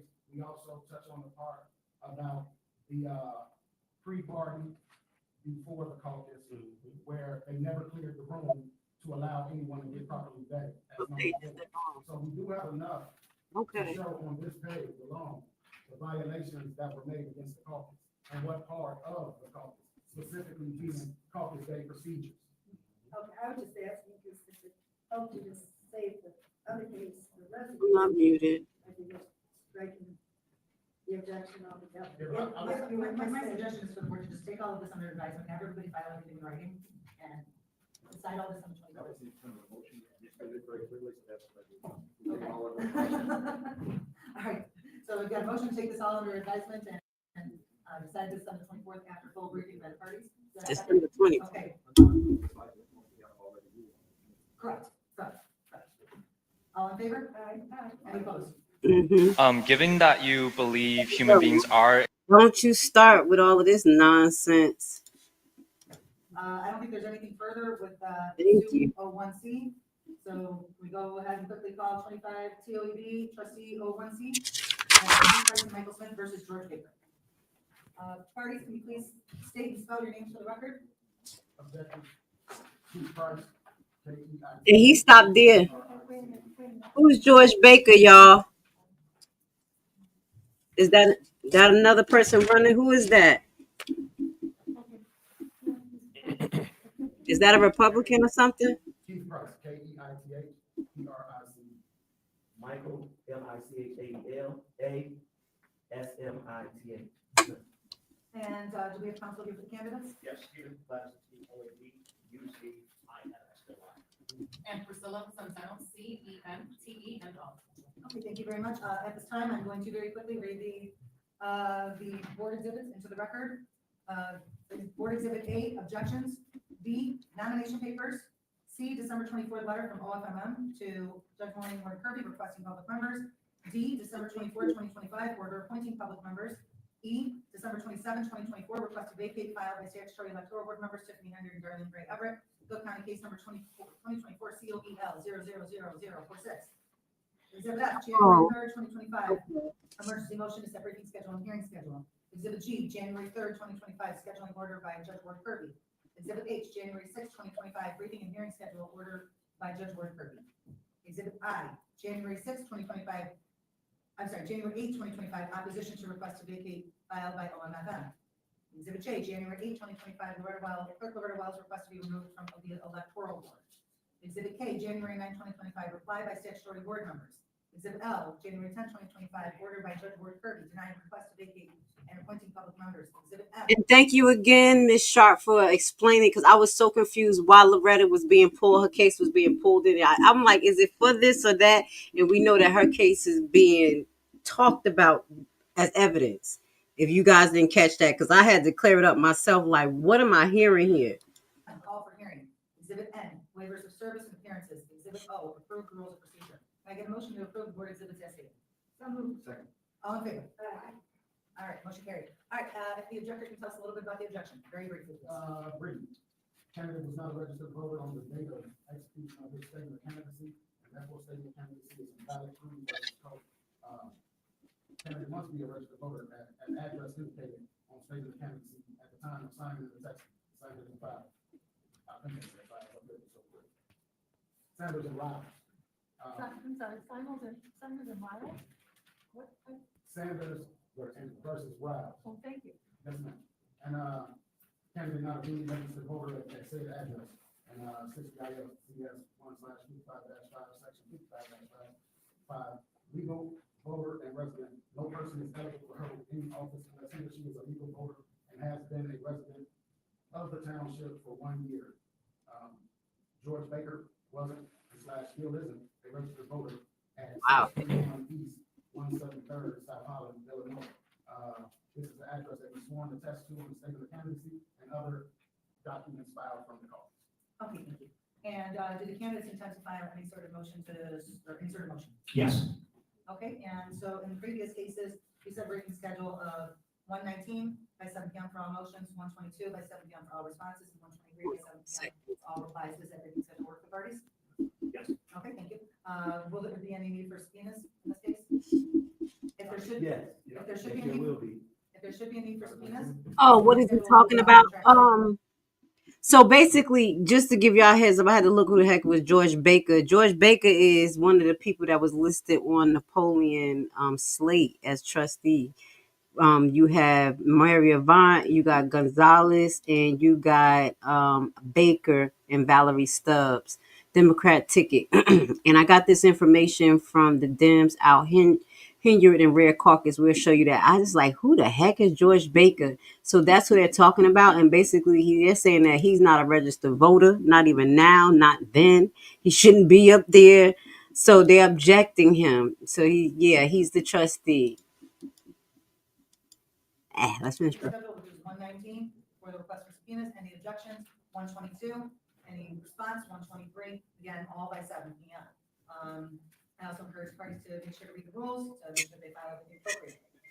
And is there anything further on this case? Mm-hmm. Thank you. Yes. Second. All right, all in favor? Aye. Any opposed? All right, motion carries. So then at this time, I think that we have no further business today. I know they're done with this. Oh, I'm sorry, we do have to do public comment. Are there any members of the public that would like to make comment? Okay, there being no public comment? Nobody. We have a motion to recess the meeting made by Member Swanson. Thank- We have a second on that? Motion and second, all in favor? Okay, motion carries. This meeting is in recess. It's 5:37 p.m. We will return just for the sake of the public who is here. They're returning on. Okay. So we know when they're returning. Hopefully. Oh, let's take that off the screen. I'm so sorry. I'm grateful for Critical Smoke going down there and all his commercials not being at the front. Thank you guys for the update. Sometimes I don't look at y'all comments and then I just go do my research real quick. So yeah, he running for trustee and they trying to get his ass off the ballot. Now that was long and tedious and furious. Oh my God. And I do apologize that my face was so tooted up for the whole damn thing. I just can't stand liars, and KP and Catch a Dog Smith. They do something to me. Okay. They really do. But shout out to Smith. He did a great job. Let's put our buddy on the screen right now. The nigga's holding, excuse me, not nigga. Niglet is holding a teddy bear right now with his peen in between, running to Tiffany like, I'm sorry. And Keith Price like, I don't give a damn. You know what we do. I tried. Get out of my face. Okay. So let me see if, all right, I'm going to get to y'all comments in 1 second. We're going to get to one last portion. It's not even going to be long. I'm just going to get into real quick. We're going to look at Dalton's finances for, I do have Office of Incompatibility. We're going to go over that on our next live. I got this 50-page booklet that shows who is incompatible for doing what in the trustees. It's not that much though, if y'all want to look at it.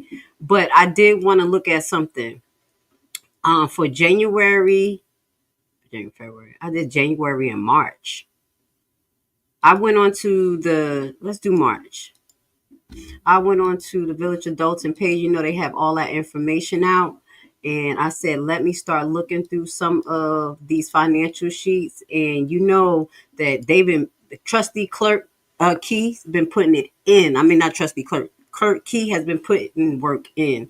So this is just for the last most up-to-date information in finance on Dalton website is March 31st, 2024. So March. So I said, let me just look at March to see what they got going on. And my main thing is to look at a few things, but I said, we're going to look at the grants. All we're going to do, because before we looked at, I think money spent. We just going to look at the grants real quick. And then we're going to look at unassigned defect. And that's what made me a little bit nervous.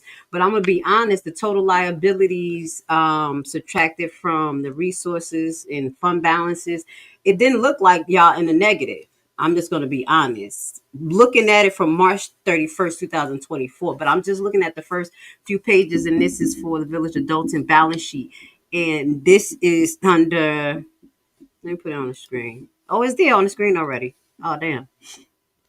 All right. So this is the monthly final report. So it was a monthly final report.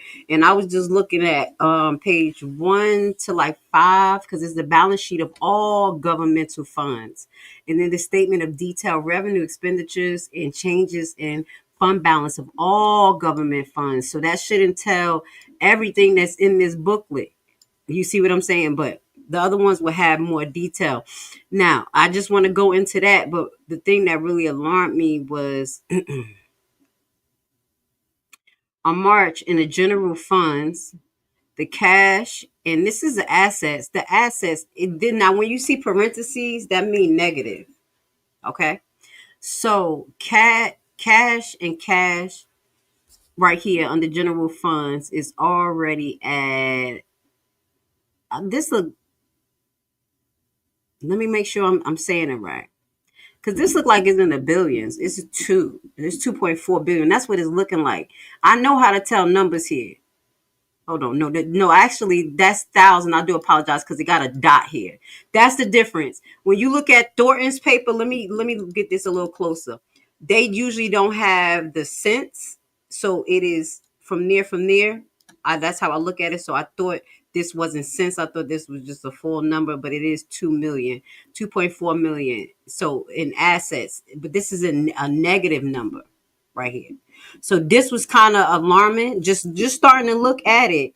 But then when you go down in liabilities, let me phase out a little bit so I can get to what I want to. Workers' compensation payable, that's fine. Isn't a negative, but that's fine. But this is another thing that bothered me. And this is where we're going to sign off at, because I'm not going to hold y'all, because next week we got to do this. Look at that. Let's zoom in right here. And this is unassigned defect, fund balance. Now, y'all not in a negative because of this. Because right here is not negative. This is 10 million, 10.3 million, 12.5 million, 4.3 million. These are the debt service funds, special revenue funds, and general funds. So that's what's in there as of that day, as of March 31st, 2024. We don't know what's in there now, but this is what made the Thornton trustees very alarmed. The unassigned defect. This is what I looked at. Before I could look at anything, I'm looking at the parentheses where the negatives is coming at. And this unassigned defect is probably what is going to entail the Lori Lightfoot report. Now remember, let me just put this on the screen for the family. I know y'all on task already, but I gotta be corny. The 21st Thornton Township choose a trustee. Let me move this off the screen, y'all. Hold on 1 second. And also we have Lori Lightfoot on the 27th. So I'm thinking we'll maybe get some more information about this 6 million. Well, it is 6 million that's in unassigned defect in the general funds. And then the debt service funds, it is 887,000. That's in the negative. Anything with the parentheses is negative. But from what I'm seeing, the total liabilities, deferred inflows of resources and fund balance, it wasn't in a negative yet. So I want to go more into detail, but I would like you guys to keep your eyes out for this. So in the general funds, they're looking at about $6 million unassigned defect. Special revenue funds is about $10 million, $10,000 that's just in there. Debt service funds is about $887,000 in defect. So the total defect as far as unassigned, and that's what makes it a problem because it's unassigned, is $6.9 million. And does that sound about what they were saying was missing? Do you remember? Don't that sound familiar? Now we're getting a little visual, or I'm getting a visual if y'all already knew, of the unassigned money that's missing. So the total fund balance defect here, when they take everything out, it made the general funds $833,000 in a negative. After this big old defect came in March in the general funds. This is what made the trustees say, hell to the no, they've been on it, not this, but this is some of the proof. So As of here, the general funds look like total liabilities, total fund balance defect. And then it says total liabilities, deferred inflow. So they have a deferred inflow, which has to do with your taxes and the levies. And I'm not going to get into that, but this is what this is. This is how I got y'all back into the positive of $10 million because it's about $9 million in tax levies. Okay. And it, well, yeah, this is $6 million of property tax net. It's some levies that they have. I'm about to get into it. I'm not. We already at 3 hours. I'm not about to do this. We're gonna be doing this next week. So this is what I want you guys to keep your eyes open for. We're gonna get into this to find out, see if we can find where this unassigned defect is at. We know that the most came out of the general funds. We do know that Lori Lightfoot report is coming up. So we will hope that that's going to highlight this. I was so glad that they put this on the screen because now we can actually see what she was talking about. The only thing is that the difference between Dalton and Thornton is that in Thornton, they were freedom of information requests, the credit card spending and everything. So it made it much easier for us to compare and contrast when we did Thornton. Like we saw who was spending, Hunt, Price, all of them was spending. We got to see that and where it was coming from in the bank accounts and everything. So hopefully this is some of the things that could get done for Dalton and start a freedom of information request, that information. I will not be doing that. That is too much for me. But if it's out there, I will review it. I got enough that I'm freedom of information requesting. So I'm not going to do that. But if somebody do get a breakdown of Dalton credit card spending like that American Express dog that Tiffany had that she wasn't supposed to, we'd love to see that. So now we're just going to get to the rest of y'all comments. First, I want to say thank you for being with us for 3.5 hours of straight, like action-packed information. We wasn't even fucking messy. It was just fucking catch the dog Smith ass and KP that was messy. So now let's just get to y'all comments. There's a few that I want to just highlight again. Remember Thornton Township, you guys, whoever is voting, y'all have to be registered voters 28 days before the meeting on the 21st. If y'all didn't see that, please go back to the beginning of live. I'm going to break that up and I'm going to make sure I put that in there for the weekend so y'all can remember. They did an amendment to the rules to that, which means that they need to at least have 15 residents, which was the basis. That's what you said. Fine and good. Thank you for being here. And 28 days before when? The daggone election day on the 27th. Yeah. No, 21st. Hold on, let me make sure. 21st. So count 28 days before then. That means that y'all was supposed to be registered sometime in the second week or third week of December. Nobody knew that, which is not right. Don't know who did that, but we are giving you a heads up. We did read the article. And shout out to my favorite resident who keep me posted. Because I was like, please, I don't remember where the article at, but this was allegedly. And we was able to show you the article. Shout out to, who is that? From the Lansing. Oh yeah. Melina from Lansing Journal. She is an excellent reporter. They did a great job. Only thing I can say is don't cut the residents out. Even messy Trina. Let Trina talk, okay? She be saying some shit. Still, the residents must follow through and vote to be rid of the ruination in the region. Ruination. I like it. I'm down for it. Why don't she shut up? She lost control and nobody wants to hear what this woman has to say. I don't know. That was probably to Trina or that was to Henyard, but we let everybody talk. Not Henyard too much. She get on my damn nerve. I liked it when the resident said, F you and your meeting. That was the best part of Vivian just walking off. That's what she should have just said. Stood there and looked at her and then said, F you and your meeting. The yelling, thank you for the apology. Because that is aggravating at this point. The resident, I'm just keeping it real. Y'all know, if I got to change my ways, fuck it. We all do. Okay, the residents of Thornton and Dalton needs to vote on policies that will help protect the township and village finance. Exactly. And Dalton trustees has been doing that. So you got to give that to them. They've been doing their damn thing. Okay, they have. Don't put that Trina comes out with great stuff, but she just goes off, never stays on track. Love her, and you know that's the truth. I gotta put that up there. I love you, Trina. Trina equals unhinged, baby. I ain't mad at you. They were trying to withdraw the residency objection from Napoleon, and his attorney said no. I want it all dismissed. Exactly. And I understand why they were doing that now. If the feds haven't lifted her before April election, expect to see Tiffany hawking her OnlyFans page on Dalton and Thornton webpage. I had to put that up. I had to save that for y'all. All right, Darren. I ain't mad at y'all. Y'all still trying to see Tiffany body? Yeah, I think y'all like how she was jerking in that Christmas song.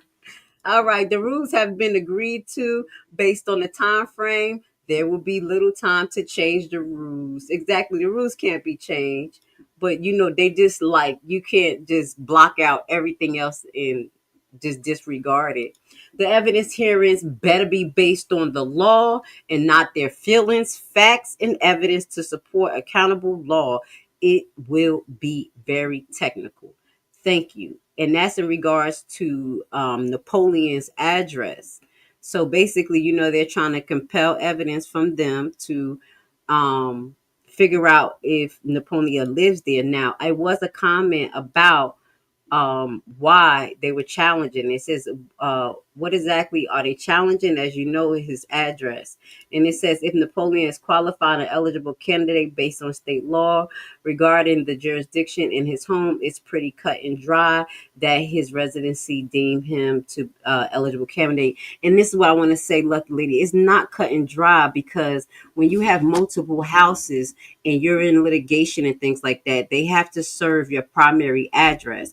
And to establish your primary address, that's usually the bills that's coming in your name, payments, personal things will go there. If I have 4 properties, usually my stuff is not going to my other properties, even if I own them.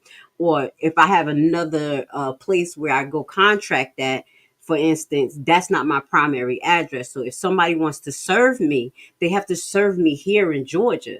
They can't serve me at my other address where I was at.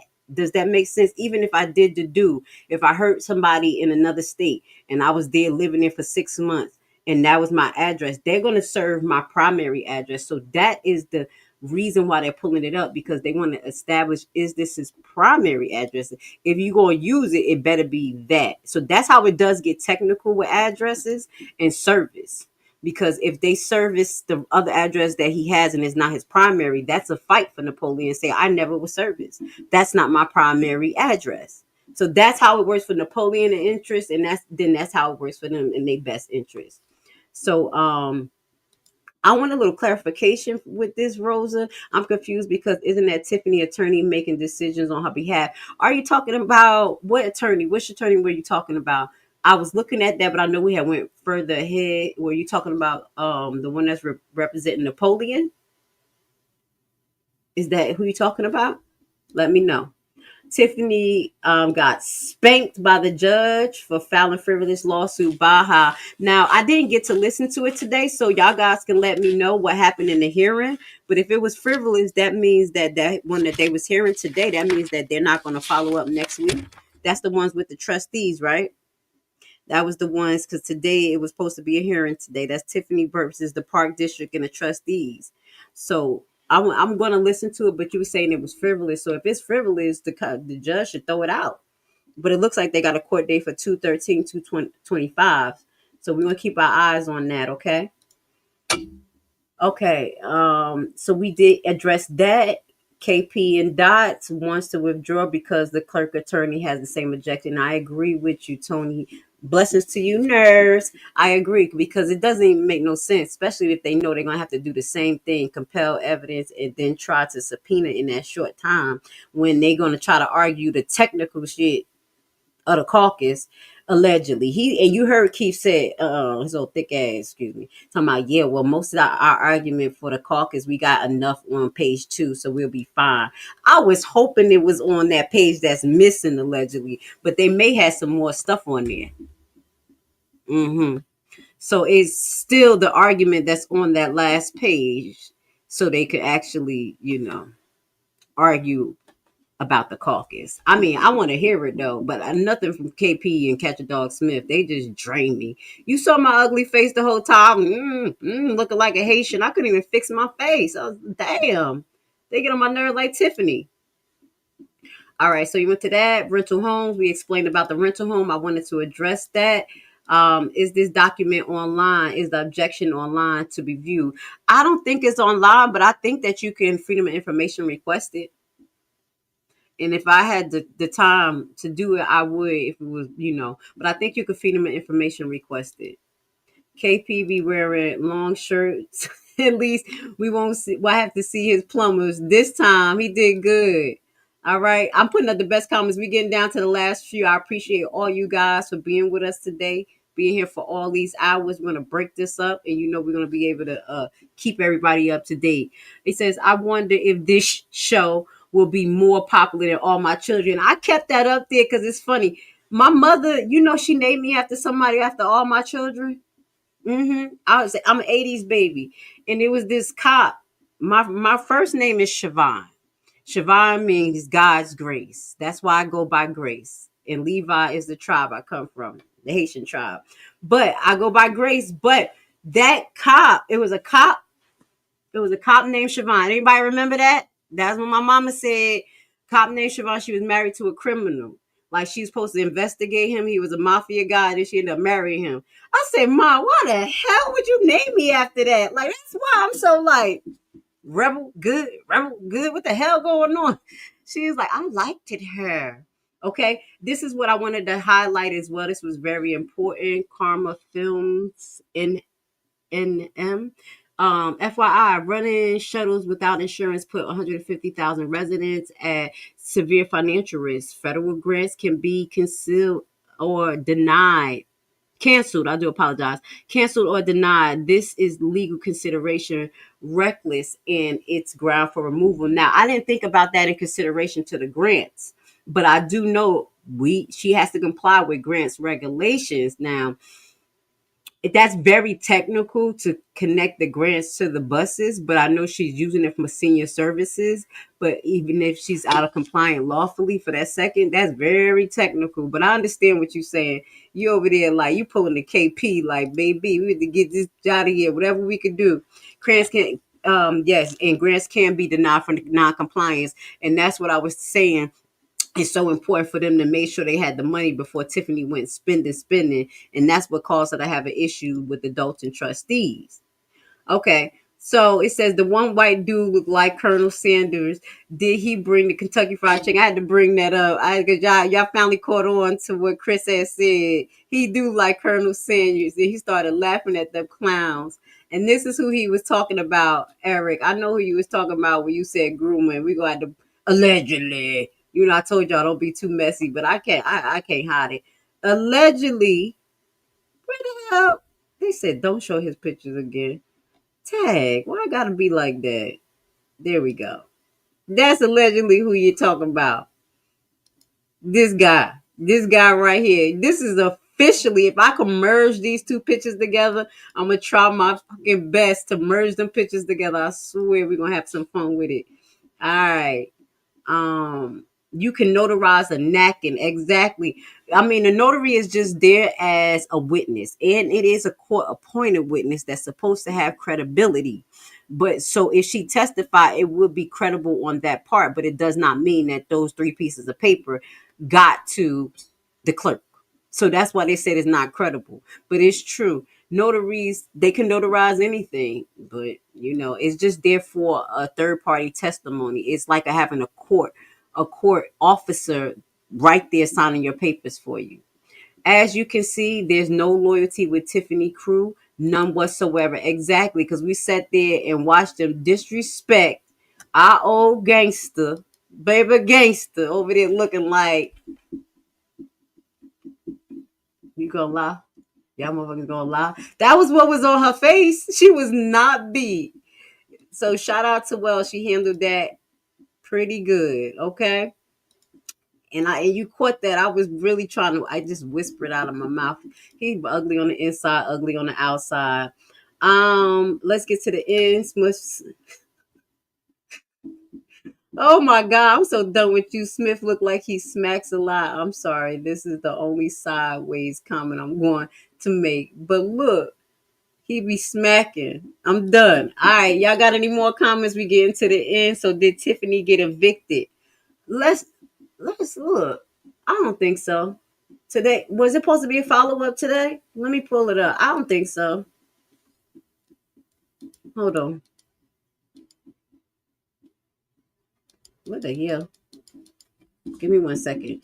That'd be the last thing. I don't her eviction case is when it's not coming up yet. Let's see. What's that lady name? I'm just gonna pull it up and see what was the date. I know she had to been paying some money. So hopefully I didn't use all my cookies up on the Cook County Assessor's Office. Because they'd be aggy with me like, girl, you come up here too much. That's the last thing I'll pull up. And I'm about to get off of this live because I got to get up early in the morning, y'all. Give it a second. I think it's pulling up. This thing's sick of me. Oh. Shoot.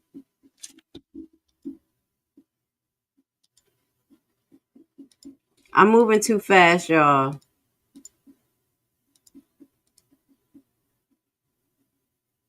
And it's moving too slow for me. Wait till Trump put the hands on governors, the mayors, when he puts Pam Bondi and Kash Patel on them. These folks are going to jail. I hope so. All talk. Don't get me started. Trump was supposed to put Hillary ass in jail. Shit. I don't play. Hillary was supposed to go to jail. Is Yolanda Green? It's not Yolanda Green. What's the lady name? I gotta do a new search. You know why I made Tiffany the plaintiff? She ain't no damn plaintiff. She's the defendant in this. What's that lady name, y'all? So I can make sure I get it and let y'all know when the court date, if everything was settled, at least from what the Fallons look like.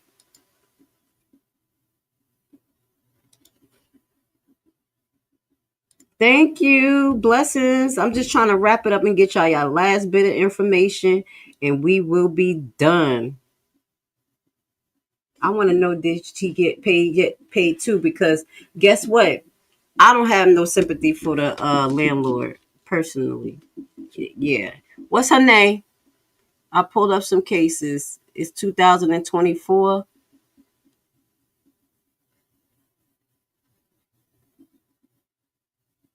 Hold on. Tell me her name, y'all, because I got the cases up. Let me see if I can pull it up. Finally pulled up. Dusky Bank. Beneficial Opportunity. Allison Keys. Trustees. Shemaya Dalton Professional Fania. Jocelyn. Hold on.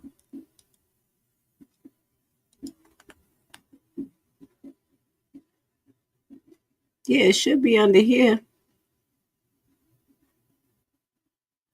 I'm about to get out of here. I'm going to give y'all an update in the community page. Y'all got me overworking. I'm over this shit. Anyway, I want to say I love you guys. Thank you for being here with Grace Levi. We did almost 4 hours of just a lot of information.